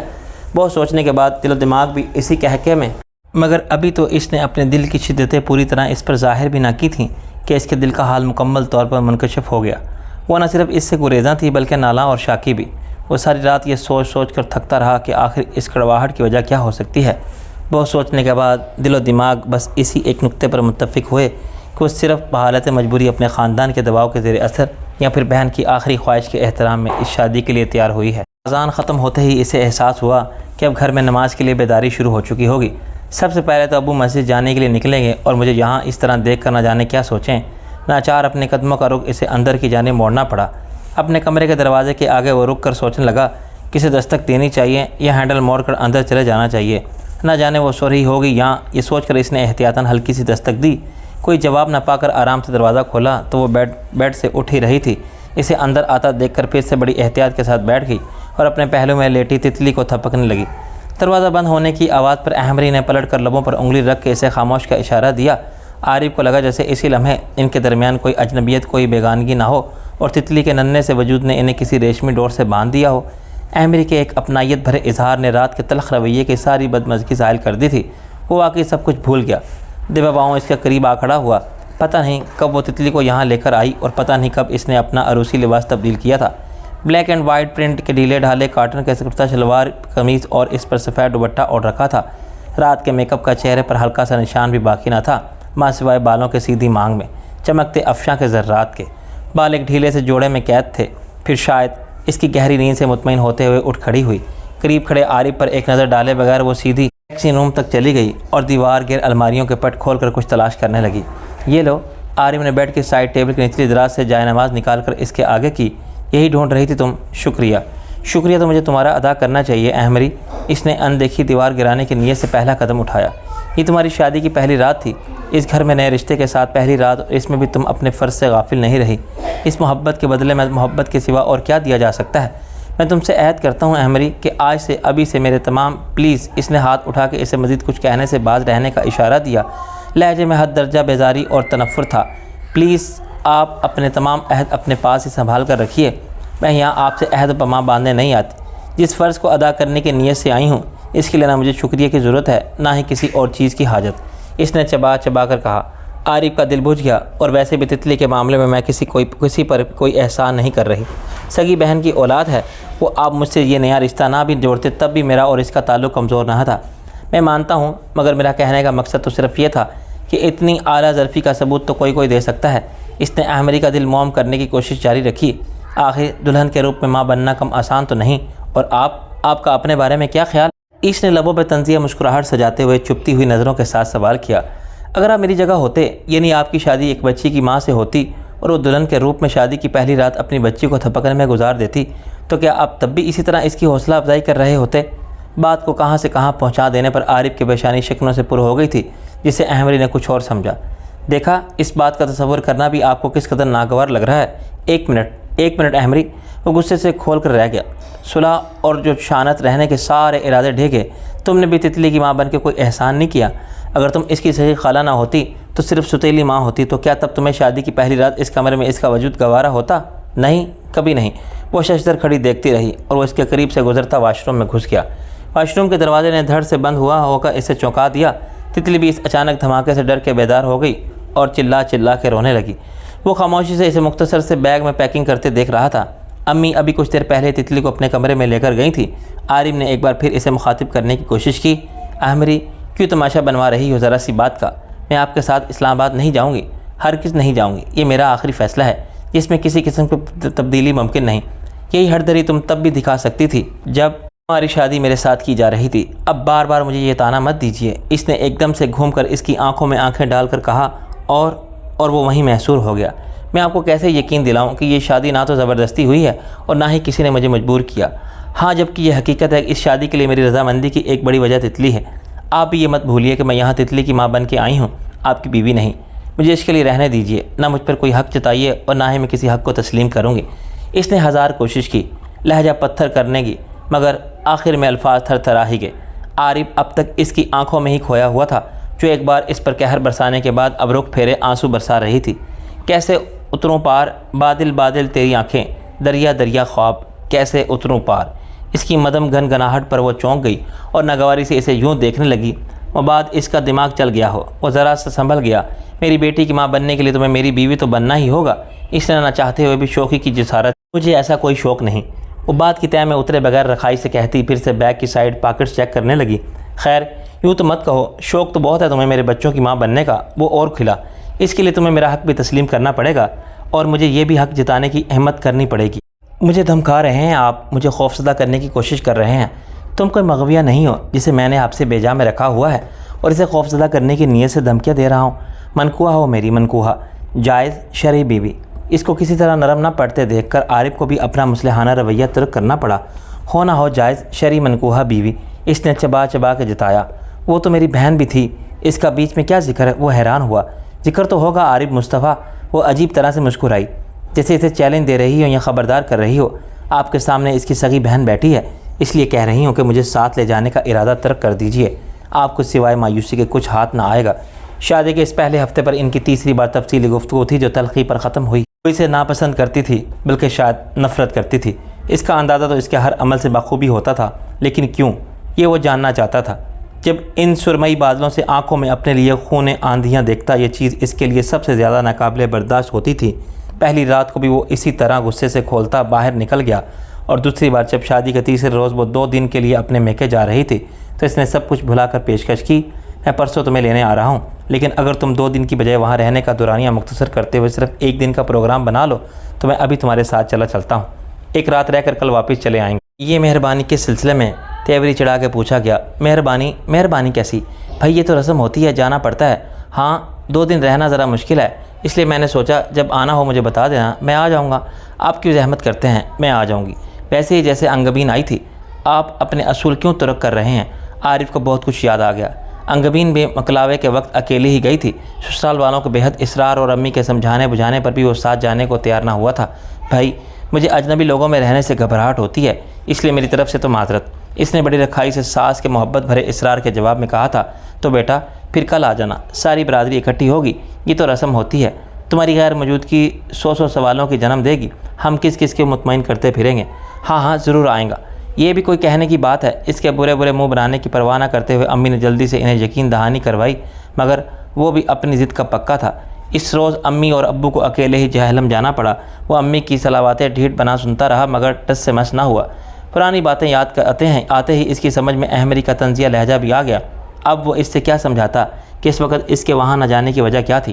اس کی خاموشی نے احمری کو اور بولنے پر اکسایا۔ سسرال جانا، بیوی کی ذمہ داری اٹھانا، یہ سارے فرائض آپ کو بوجھ لگا کرتے تھے، ایک ناگوار بوجھ۔ پھر اب آپ یہ نئے اصول کیوں واضح کر رہے ہیں؟ اس کی باتوں کا عارف کے پاس بڑا خوبصورت جواب تھا، مگر اسے 3 دن پہلے اپنے جذبوں کے بے ساختہ اظہار کے جواب میں ملنے والی اس کی پذیرائی یاد تھی، اس لیے چپ رہا۔ اور اب تیسری بار بھی یہ بحث لا حاصل ہی جا رہی تھی۔ اس بار بھی احمری کے چند فکرے عارف کو تپا کے رکھ گئے۔ وہ اندر ہی اندر کھولتا رہا۔ ہلکی سی دستک کے ساتھ امی اندر داخل ہوئیں۔ احمری نے فوراً تتلی کے بارے میں پوچھا۔ سو گئی ہے، شاید پیٹ میں درد تھا، اسی لیے روئے جا رہی تھی۔ کرائی واٹر پیتے ہی اونگنے لگی۔ اور تم سناؤ، کسی نتیجے پر پہنچی یا وہیں فضول کی ضد پکڑ رکھی ہے؟ امی نے پیار سے ڈپٹا۔ آنٹی یہ فضول ضد نہیں ہے، میں وہاں جانا نہیں چاہتی، نہ تو میرا وہاں دل لگے گا، نہ ہی مجھے وہ شہر پسند ہے، میں یہیں رہوں گی۔ یہ کیا بات ہوئی کہ شہر پسند نہیں ہے؟ تمہارے انکل بھی سرکاری نوکری میں تھے، ایسے علاقوں میں حکومت اٹھا کے پھینک دیتی تھی کہ پوچھو ہی مت۔ سخت گرمیوں کے دن ملتان اور جیکب آباد میں گزارے ہیں، اور کڑاکے کی سردیاں اسکردو اور ایبٹ آباد میں۔ ایسے علاقوں میں بھی رہی ہوں جہاں تانگے پر بیٹھ کے میلوں سفر کرتے ہوئے بدن کی چولیں ہل جاتی تھیں، مگر یہیں تو ازدواجی زندگی کا حسن ہے، سب دکھ سکھ اکٹھے سہنا پڑتے ہیں۔ تمہارے انکل کی 18 سالہ ملازمت میں تو 12 بار تبادلہ ہوا اور مجھے جانا ہی پڑا۔ تمہارا شوہر وہاں ہے، اس سے لحاظ سے تمہاری گرہستی بھی وہاں ہوگی، یہاں رہ کے کیا کرو گی؟ وہی جو انگبین کرتی تھی، وہ درست کہہ رہی تھی، ہر بات میں اپنی بہن کا حوالہ دینا اس کی عادت بنتا جا رہا تھا۔ وہ بھی تو ان کے ساتھ اسلام آباد رہنے کے بجائے یہیں آپ کے ساتھ رہتی تھی۔ اس کی بات اور تھی۔ امی نے کچھ کہنا چاہا، مگر اس نے بات اچک لی۔ اس کی بات اور میری بات اور کیسے؟ جب یہ اسے ساتھ نہیں لے کر گئے تھے تو مجھے ساتھ لے جانے پر اصرار کیوں؟ اور اگر آپ انگبین کو اپنے ساتھ رکھ سکتی تھی تو مجھے کیوں نہیں؟ اس کے بحث بڑھائے چلے جانے پر انہیں ذرا سی ناگواری محسوس ہوئی، لیکن بظاہر اس کا دل بہلاتے ہوئے مسکرا کے کہا، میں کیوں تم دونوں میں فرق برتنے لگی؟ تم تو اسی کا پر تو ہو۔ مسئلہ یہ نہیں کہ میں تمہیں ساتھ نہیں رکھ سکتی، مسئلہ یہ ہے کہ تم شوہر کا گھر ہوتے ہوئے یہاں کیوں رہو بینا کے ساتھ؟ تو وہی تو میں جاننا چاہتی ہوں کہ آخر وہ بھی تو یہاں رہی ہے، اس کے ساتھ نہ جانے کی وجہ کیا تھی؟ وہ نہ جانے کیا سننا چاہتی تھی؟ امی فوراً کہہ دینا چاہتی تھی کہ اس کے نہ جانے کی وجہ بھی اس کی ضد تھی جس وقت تم لیے بیٹھی ہو، مگر مسئلہ ہے اصل بات چھپا لینا مناسب جانا تاکہ احمری اپنی ضد میں اور پکی نہ ہو جائے۔ اصل میں وہ اب بہو کو ساتھ رکھنے پر قطعاً تیار نہ تھی۔ انگبین کی بار تو انہوں نے مجبوراً اس کی مرضی اس لیے چلنے دی کہ خود عارف اسے ساتھ نہیں لے جانا چاہتا تھا۔ دوسرے ان کا مزاج احمری سے میل نہیں رکھا رہا تھا۔ جب سے وہ ان کی بہو بنی تھی ان کے تیور انہیں اکھڑے اکھڑے لگ رہے تھے۔ وہ نہیں چاہتی تھی کہ اس کے یہاں رہنے سے ساس بہو کے تعلقات میں کوئی بگاڑ پیدا ہو۔ جہاں تک تتلی کا تعلق تھا اس کے بارے میں وہ مطمئن تھی۔ احمری بالکل ماں کی طرح اس کی دیکھ بھال کرتی تھی، اس کی تکلیف اور بھوک پر بے چین ہو جایا کرتی تھی۔ آپ نے بتایا نہیں کہ اس کے ساتھ نہ جانے کی وجہ کیا تھی؟ احمری نے سوال ان سے کیا، لیکن سوالیہ نگاہیں عارب پر جمی تھیں۔ دراصل ان دونوں عارب کی مجبوری تھی، اسے فلیٹ نہیں مل رہا تھا، اس لیے اس نے خود منع کر دیا۔ اس نے پرسوچ انداز میں دہرایا، لیکن اب فلیٹ بھی مل چکا ہے، سب کچھ سیٹ کر کے رکھا ہے، اس نے پھر تم کیوں انکار کر رہی ہو؟ امی شاید اور بھی کچھ حربے آزماتیں اسے منانے کے لیے، لیکن تتلی کی آواز پر لپک کر اٹھیں۔ احمری بھی ساتھ ہی کھڑی ہوئی۔ آپ بیٹھیں آنٹی، میں دیکھتی ہوں، بھوک لگی ہوگی، فیڈر بنانا ہے۔ تو نہیں تم بیٹھو، آتا ہے مجھے فیڈر بنانا، اور ویسے بھی کچھ دن تو مجھے پوتی کے لاڈ اٹھا لینے دو، آخر مجھے بھی تو لگے کہ میں دادی بن گئی ہوں۔ کل تو تم دونوں اسے لے جانے والے ہی ہو۔ انہوں نے دانستہ جتایا، وہ کچھ کہہ بھی نہ سکی۔ احمری پلیز ایک بار پھر سوچ لو۔ امی کے باہر نکلتے ہی عارب نے منت بھرے انداز میں اسے رضامند کرنا چاہا تو اس نے کبھی سوچا بھی نہ ہوگا کہ اسے یوں کسی کے آگے گڑ گڑانا پڑے گا، مگر عشق کیا کچھ کروا جاتا ہے انسان سے۔ تم نہیں جانتے مجھے اس دن کا کتنا انتظار تھا، کتنی دعائیں کی تھی میں نے کہ تم ایک بار وہاں قدم رکھ دو۔ وہ گھر ہے احمری، جس میں تم قدم رکھو گی تو وہ جنت بن جائے گی، میری جنت۔ تم ایک بار وہاں آ کے دیکھو تو صحیح، میرے عشق کی شدتوں پر از خود ایمان لے آؤ گی۔ وہاں کا چپا چپا میں تمہارے لیے سنوارنا ہے، بالکل ویسے جیسے میرے دل کا چپا چپا تمہارے لیے۔ بس کیجئے، اللہ کے لیے بس کیجئے۔ جو دونوں ہاتھ چہرے پر رکھ کے سسک پڑی۔ عارب کے لیے اس کا رد عمل ناقابل فہم بھی تھا اور غیر متوقع بھی۔ احمری کیا ہوا؟ کیا کہہ دیا میں نے آپ سے کہا تھا نا کہ کبھی مت بھولیے گا کہ میں انگبین کی بہن ہوں، شوکر نہیں۔ میں کیسے آپ کے اس ارمانوں سے سجے گھر میں قدم رکھوں جہاں قدم رکھنے کی اجازت میری بہن کو نہ مل سکی؟ میں کیوں آپ کے لیے جنت سجاؤں جبکہ آپ نے میری بہن کے لیے دوزخ دہکا رکھی تھی؟ میں نے وہ ہکا بکا رہ گیا۔ انگبین سے ہزار کوشش کے باوجود محبت نہیں کر سکا تھا، بس اتنی کمی رہ گئی تھی، ورنہ اس نے اس بے ضرر لڑکی کے تمام حقوق ادا کرنے کی کوشش کی تھی۔ اگر وہ خود اس کے ساتھ چلنے پر آمادہ ہوتی تو شاید وہ نہ چاہتے ہوئے بھی اس کی بات مان لیتا کہ بہرحال یہ اس کا حق تھا۔ ہاں، آپ نے اتنا انجان بننے کی ضرورت نہیں، آپ نے اس کی ہر خواہش کو پامال کیا، اس کا ہر حق غصب کیا۔ یہ سب تم سے کس نے کہا؟ اس کے آنسوؤں نے۔ جب میں نے اس کے آنسوؤں کا سبب جاننا چاہا وہ ٹال گئی۔ لیکن دیکھ لیجئے، ابھی آنٹی نے خود اعتراف کیا ہے کہ اسے آپ کے ساتھ جانے کی کتنی خواہش تھی، لیکن آپ اسے اپنے ساتھ رکھنے پر تیار نہیں تھے، اور آپ تیار ہوتے بھی کیوں؟ تم غلط سمجھ رہی ہو، اصل بات یہ نہیں ہے، بلکہ اس نے صفائی دینے کی کوشش کی۔ بس کیجئے، کتنے پردے ڈالیں گے آپ اپنی مکروہ شخصیت پر؟ بکواس بند کرو احمری، یہ طعنہ اس کی برداشت سے باہر تھا۔ اپنے خود ساختہ مفروضوں میں الجھ کر تم میرا نقطہ نظر سننے پر تیار ہی نہیں۔ میں نہیں جانتا اسے کیا غم تھا، غم تھا بھی یا نہیں۔ میں نے اپنی طرف سے پوری کوشش کی تھی کہ وہ جلد از جلد مر جائے، ہے نا، تاکہ آپ کا راستہ صاف ہو۔ احمری تم میرے بارے میں اتنی غلط سوچ رکھتی ہو؟ وہ دکھ کے مارے ڈھہ گیا۔ اتنی بدگمان ہو مجھ سے، میرا یقین کرو کہ جو تم کہہ رہی ہو میں نے کبھی اس کا تصور بھی نہیں کیا تھا۔ میں تمہیں چاہتا ہوں اور بہت پہلے سے چاہتا آ رہا ہوں، لیکن میں نے کبھی ایسا نہیں سوچا تھا کہ تمہیں یوں بھی پایا جا سکتا ہے۔ جو شخص ایک مقدر رشتے کی پامالی کرتے ہوئے ایک شجر ممنوعہ کو چاہنے کی جسارت کر سکتا ہے، وہ اس ناجائز چاہت کے حصول کے لیے کچھ بھی کر سکتا ہے۔ وہ سر تھام کے رہ گیا۔ اوہو احمری، میں کیسے یقین دلاؤں تمہیں؟ میں جو کہتا ہوں تم اس کا الٹا مطلب نکال لیتی ہو۔ میں کہوں بھی تو کیا؟ وہ ہار مان گیا۔ اپنا آپ دکھا سکتا تھا، میں بھی آگے جا سکتا تھا، لیکن میں مجبور بہت تھا، اس لیے تو دور بہت تھا۔ فلیٹ کا لاک کھولتے ہوئے خود بخود اس کے لبوں پر مسکراہٹ پھیل گئی اور پھر خوش سوچ کے لب سے حصے انداز میں سکڑ گئے۔ بے دلی سے دروازہ کھولنے کے بعد اس نے قدم آگے نہ بڑھایا۔ دروازے کو واک کرتے ہی اچانک اوپر سے پھولوں کی برسات ہوئی۔ چپ چاپ کھڑا اپنے قدموں سے ذرا آگے گرے پھولوں کو دیکھنے لگا جو کسی اور کی پذیرائی کرنے کے منتظر تھے۔ یہ سارا اہتمام اس نے فون پر ہدایت دے کر اپنے دوست سے کرایا تھا۔ بیڈ روم کے پنکھے پر بھی پھولوں کی پتیاں رکھوائی تھیں۔ آن کرتے ہی پھولوں کی پتیاں گرنا شروع ہو جاتیں۔ جب اس کے لاکھ سمجھانے اور امی کی بار بار نصیحت کرنے پر بھی وہ آنے پر رضامند نہ ہوئی، تب بھی اس کا دل نہ چاہا فون کر کے یہ سارے انتظامات نہ کروانے کا کہنے کو۔ نہ جانے وہ کیا سوچے، یہ خیال آتے ہی وہ رک گیا اور اب بجھے ہوئے دل کے ساتھ کسی دلہن کی طرح سجے فلیٹ کو دیکھنے لگا۔ اس کے بیڈ روم کی تو گویا شان ہی نرالی تھی۔ اس نے احمری کی دلہن بنی ہوئی احمری کی بنی ہوئی انلرج تصویر سامان میں سے نکالی اور سامنے کی دیوار پر آویزہ کر دی۔ گویا دلہن کے ماتھے پر سست رنگا ٹیکا سجایا۔ موتیا رنگ کے عروسی لباس میں ہلکے پھلکے زیورات اور لائٹ سے میک اپ میں وہ غضب ڈھا رہی تھی۔ اس کی آنکھوں کی وسعت بلیک آئی لائنز کی حد بندی میں اور بھی نمایاں ہو رہی تھی۔ لانبی پلکیں اٹھتے اٹھتے جھکی تھیں، یا شاید دیر تک جھکنے رہنے کے بعد دھیرے سے اٹھ رہی تھی۔ جب اس کا یہ پوز کیمرے کی آنکھ میں محفوظ ہوا، وہ سب کچھ بھلائے اس دلکش منظر کی بھول بھلائیوں میں کھو گیا۔ تایا جان کا اپنی فیملی کے ساتھ اچانک ہی عمرے پر جانے کا پروگرام بن گیا اور انہوں نے اپنے گروپ میں بھی بڑی پھپھو کے ساتھ ساتھ ابو اور امی کو بھی شامل کر لیا۔ عارف کو کچھ امید بندھی، وہ اکیلی وہاں کیسے رہ سکتی تھی؟ اس کی شدت سے خواہش تھی کہ ایک بار وہ یہاں آئے ضرور۔ وہ اسے اتنا پیار دے گا، اتنی محبت لٹائے گا کہ وہ اس کے جذبوں پر ایمان لانے پر مجبور ہو جائے گی۔ لیکن اس کی ساری پلاننگ دھری کی دھری رہ گئی۔ وہ اپنی امی کے ساتھ جہلم جانے کا پروگرام بنائے بیٹھی تھی۔ امی الگ پریشان ہوئیں اس کا فیصلہ جان کر۔ کیا اونگی بونگی ہانک رہی ہو میرو؟ وہ اپنی ناگواری چھپا بھی نہیں سکی۔ جہلم جانے کی کیا تک ہے بھلا؟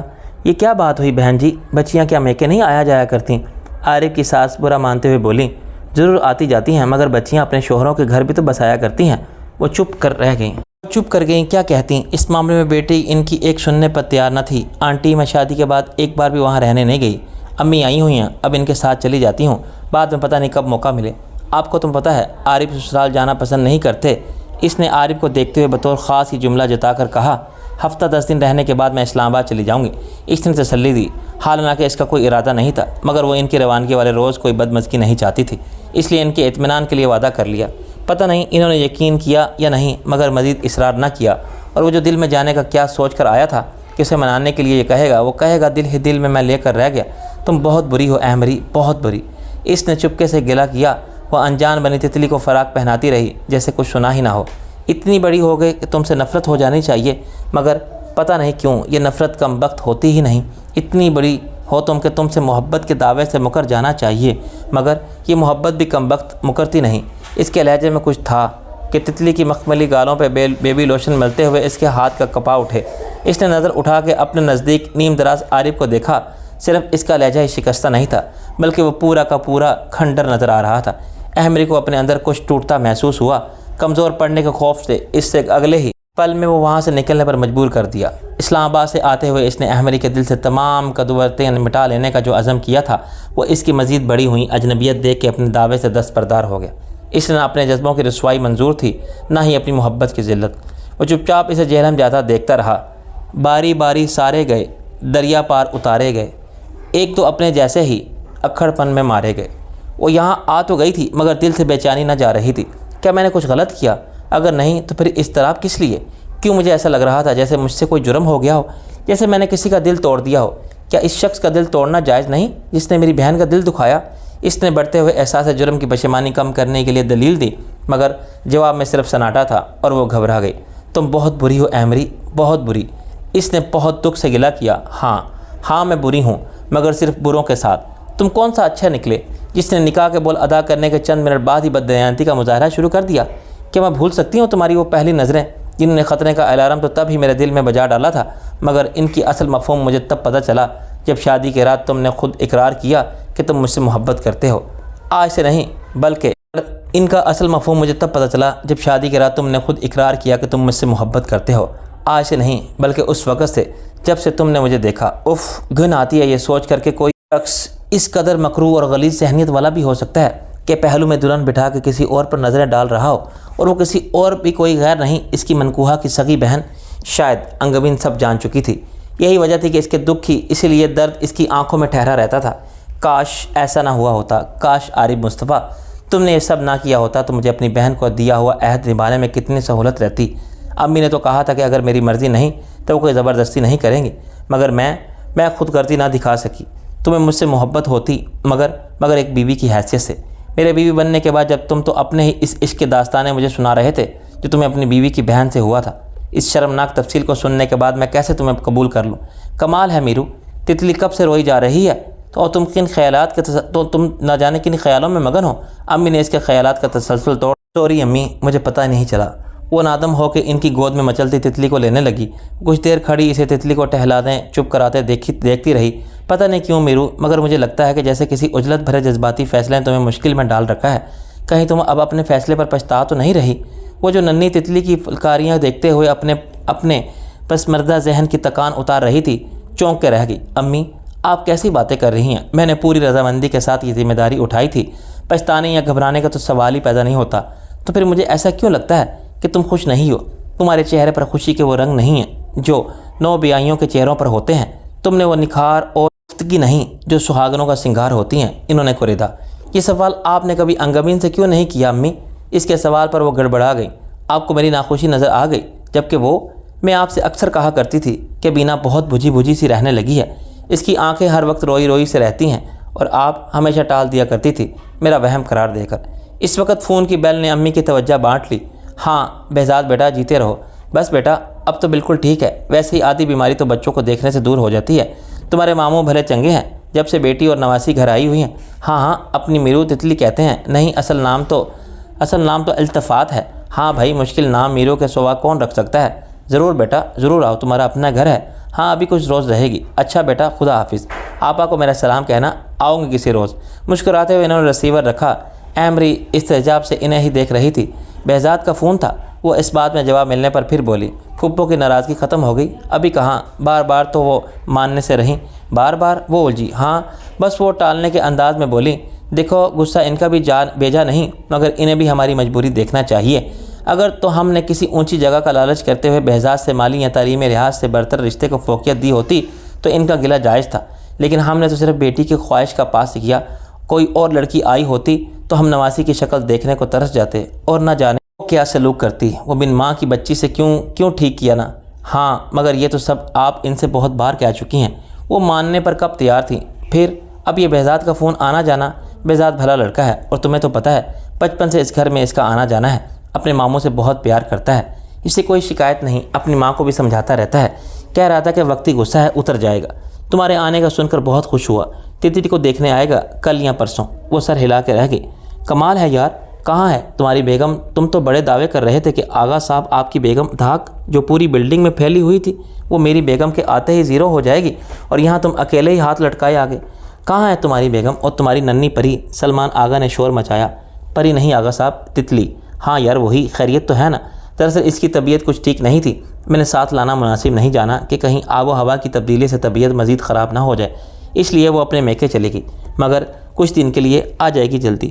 طبیعت؟ وہ شرارتاً مسکرائے۔ کہیں یہ طبیعت کی خرابی وہ تو نہیں جو 1.5 سال پہلے بھی ہوئی تھی؟ جی نہیں، ایسی کوئی بات نہیں۔ وہ جھینپ گیا۔ شرما کیوں رہے ہو یار؟ اگر ایسی بات ہے تو میرا خیال ہے انہیں لے ہی آؤ کہیں، تمہاری والدہ پھر سے ان کی نگہداشت کے بہانے انہیں چند ماہ کے لیے مزید روک لیں، اور تم یہاں مجنوں بنے اداس گیت گنگناتے پھرو۔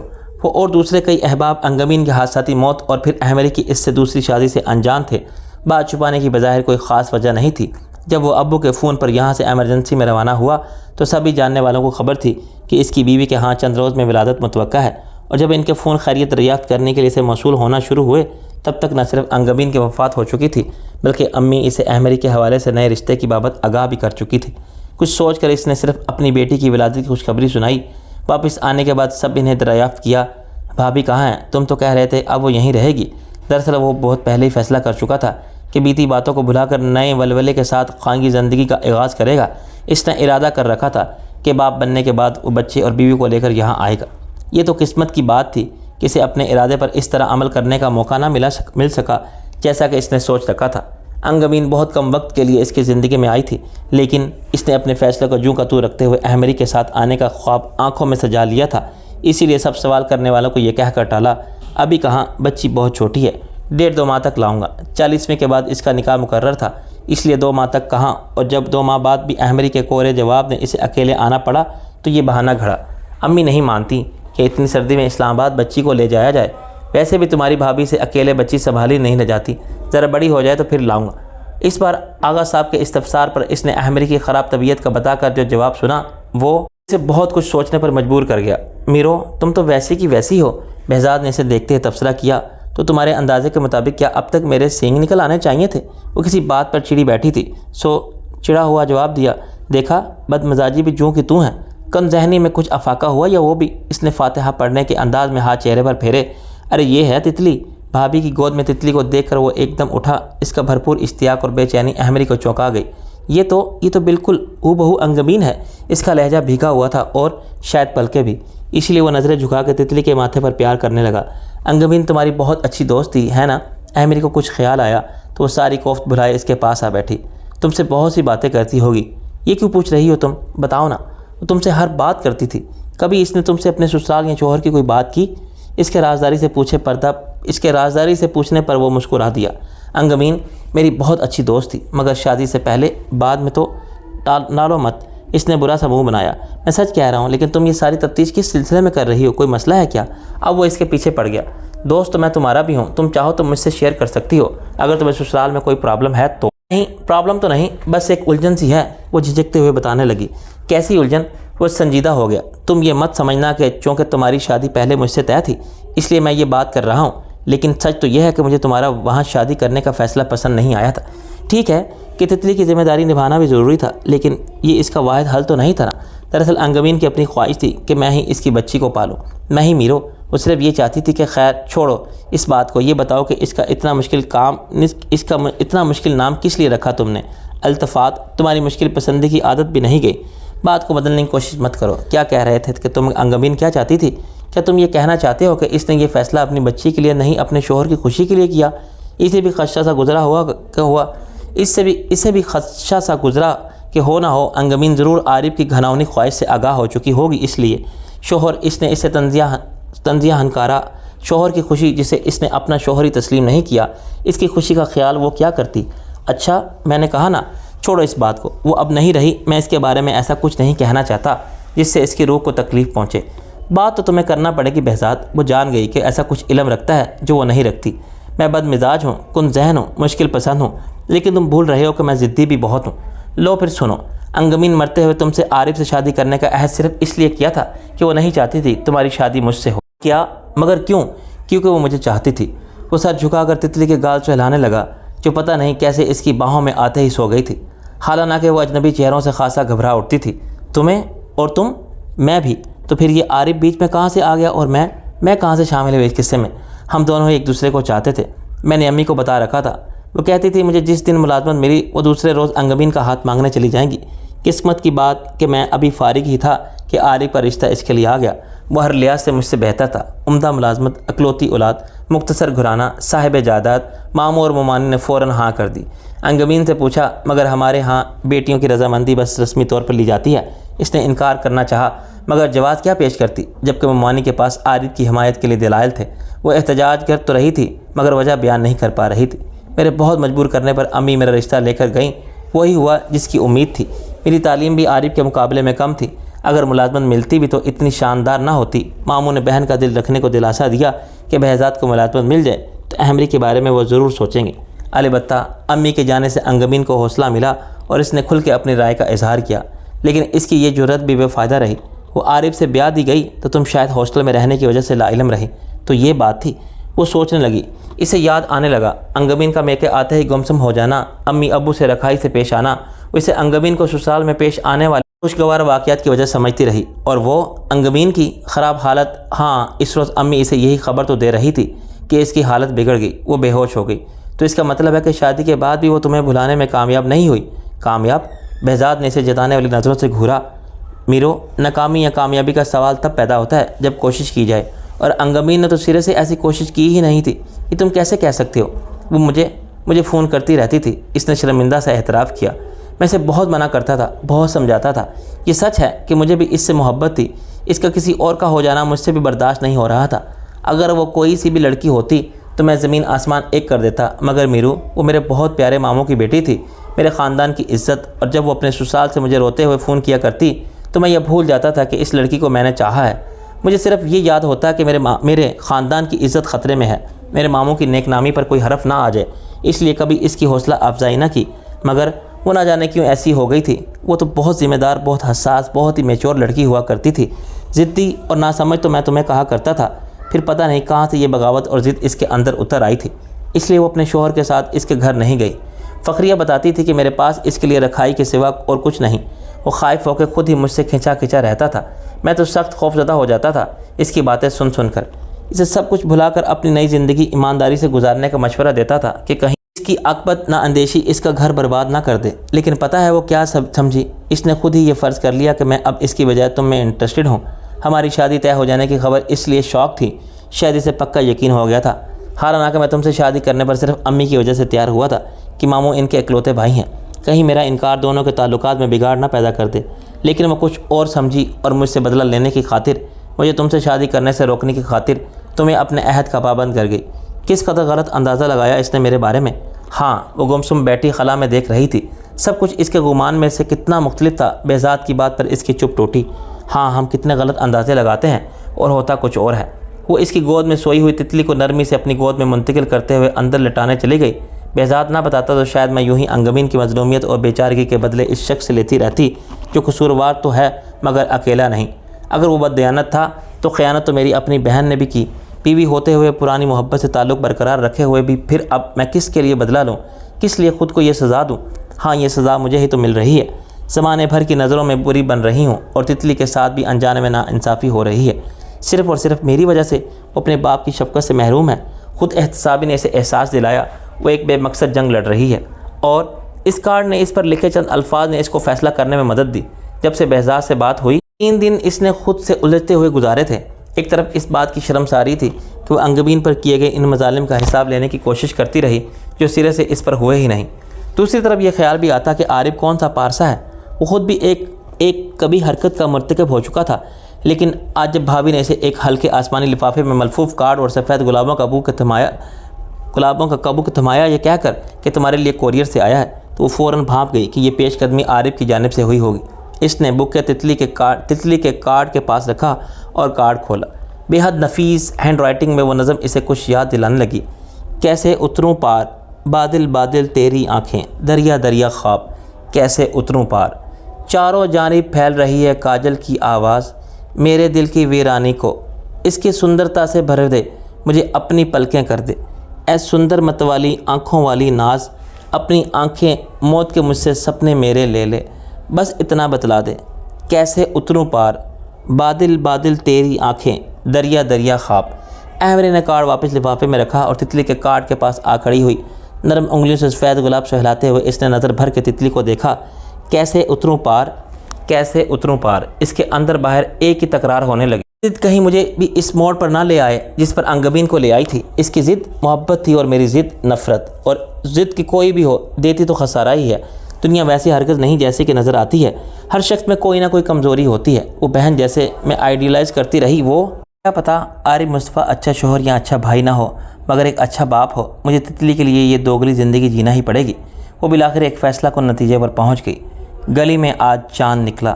فلیٹ کا خوبصورتی سے آراستہ کشادہ ڈرائنگ روم اس وقت نعمان آغا کی سریلی آواز سے گونج رہا تھا۔ داد دینے والوں میں ان کی خوش اندام بیگم پیش تھیں جو کہیں سے 3 بچوں کی ماں لگ رہی تھی۔ ان کی بڑی بیٹی 11 سالہ سدرا کی گود میں بیٹھی تتلی اٹوپ کلفکاریاں بھر رہی تھی۔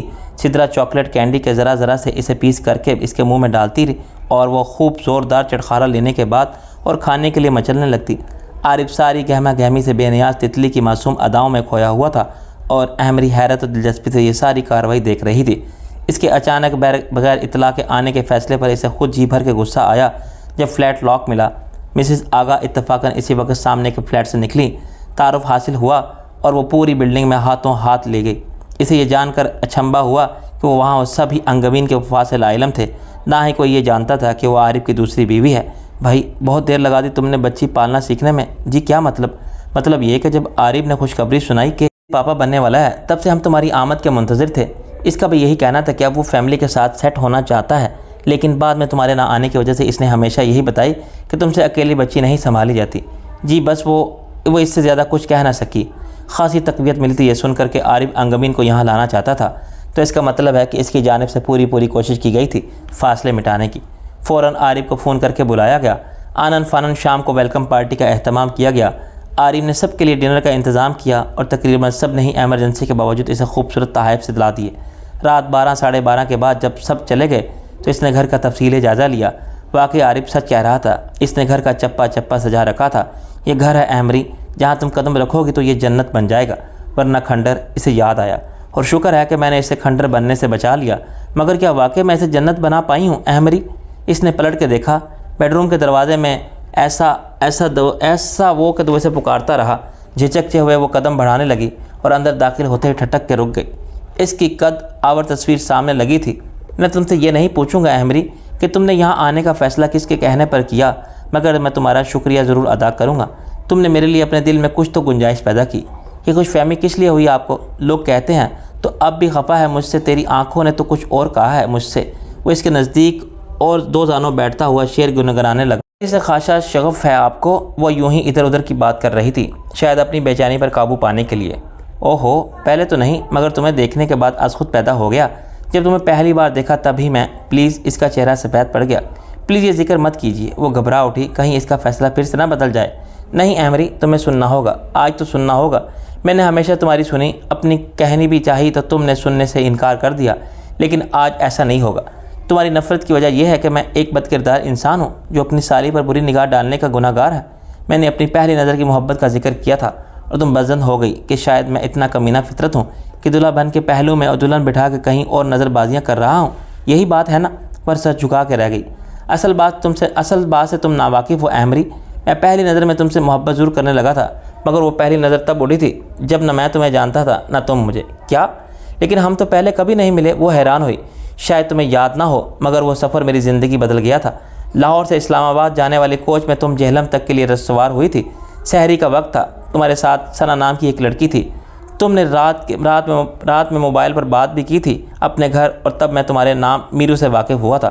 وہ سفر ختم بھی ہو گیا تھا، تم واپس چلی بھی گئی، اور میں پتہ نہیں کیوں تمہاری ایک جھلک کی سوغات کے لیے بیٹھا رہا۔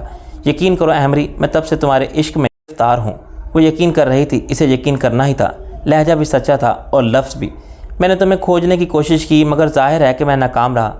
امی کے مجبور کرنے پر میں نے شادی کی حامی بھری، ساتھ ہی اپنے دل کو پابند کر ڈالا کہ وہ تمہیں کھوجنے کے راستے میں ملنے والے ہزاروں چہروں میں تلاشنے کی عادت ترک کر ڈالے گا۔ یہ پابندی لگاتے ہوئے میرے گمان میں بھی نہ تھا کہ قسمت میرا کیسا امتحان لینے والی ہے۔ تم انگبین کی بہن ہو، یہ حقیقت تلخ بھی تھی اور تکلیف دہ بھی، مگر بہرحال حقیقت تو تھی نا، اور حقیقت کو تسلیم کر لینے کے سوا کوئی اور چارہ نہیں تھا۔ ایمری، ایک چیز ہوتی ہے دل، اور بڑی ظالم چیز ہوتی ہے۔ ہزار بار سمجھاؤ، اونچ نیچ بتاؤ، مگر اپنے ڈگر سے نہیں ہٹتا۔ اس کی بے تابیوں سے ڈر کے ہی میں تمہارا سامنا کرنے سے کتراتا تھا، اور تم بے وقوف لڑکی اس وقت تو بڑے گلے کرتی تھی کہ آپ مجھے دیکھتے ہی منظر سے غائب ہو جاتے ہیں۔ بعد میں مجھ پر نظر باپوں کا بے سروپا الزام لگاتے ہوئے بس تمہیں وہ سب یاد نہیں رہا۔ اس کا استحقاق بھری ڈانٹ پر وہ حجل کے بے ساختہ وار ہونے والی مسکراہٹ کو چھپانے لگی۔ میں تو اسی کوشش میں رہتا تھا کہ تم سے سامنا کم سے کم ہو۔ انگبین کے ساتھ اس کے میکے نہ جانا بھی اسی لیے تھا۔ میرا دامن بالکل صاف ہے اور کردار بے داغ۔ میں نے رشتوں پر آنچ نہیں آنے دی۔ میں نے یہ حلفیہ کہتا ہوں۔ ہاں، ایک غلطی ہوئی کہ جذبوں کے بے ساختہ اظہار میں ذرا زیادہ ہی جلد بازی سے کام لیا۔ بہتر ہوتا کہ تمہیں یہ سب حقیقت پہلے ہی بتا دیتا، لیکن تب اتنا ہوش ہی کہاں تھا۔ اچانک ملنے والی خوشی نے حواس کر رکھا تھا، اور ویسے بھی میں نے اسی رات کہا تھا نا تم سے، بہت قریب سے دیکھے تو منظر پھیل جاتے ہیں۔ اس نے بات کاٹی۔ آپ نے کچھ اور کہا تھا، اس نے تصحیح کی۔ بہت نزدیک سے دیکھیں تو چیزیں پھیل جاتی ہیں۔ بہت اچھے احمری عارف مصطفیٰ، آپ تو بہت گہری نکلی۔ کہاں اتنی بیگانگی کے مظاہرے، اور کہاں یہ عالم کے ہمارے لفظ تک اپنے اندر اتار رکھے ہیں۔ اس کے چھیڑنے پر وہ دوہری ہو گئیں۔ عارف نے ہنستے ہوئے اس کا ہاتھ تھاما۔ تو بات ساری یہ ہے احمری بیگم کہ ہم سب اپنے اپنے نظریے سے بات کو دیکھتے ہیں۔ تمہارا تو پتہ نہیں، میرا عالم تو میں نے بتا دیا ہے۔ میرے 402 جھیل سی آنکھوں کا پہرا اور عارف مصطفیٰ۔ اس نے اپنے ہاتھ پر رکھے اس کے گندمی ہاتھ پر اپنا دایاں ہاتھ ہولے سے رکھا۔ بے فکر رہیے، یہ پہرا اب مستقل رہے گا۔ میرا آج کا یہ ناول پڑھنا آپ کو کیسا لگا مجھے کمنٹ سیکشن میں ضرور بتائیے گا،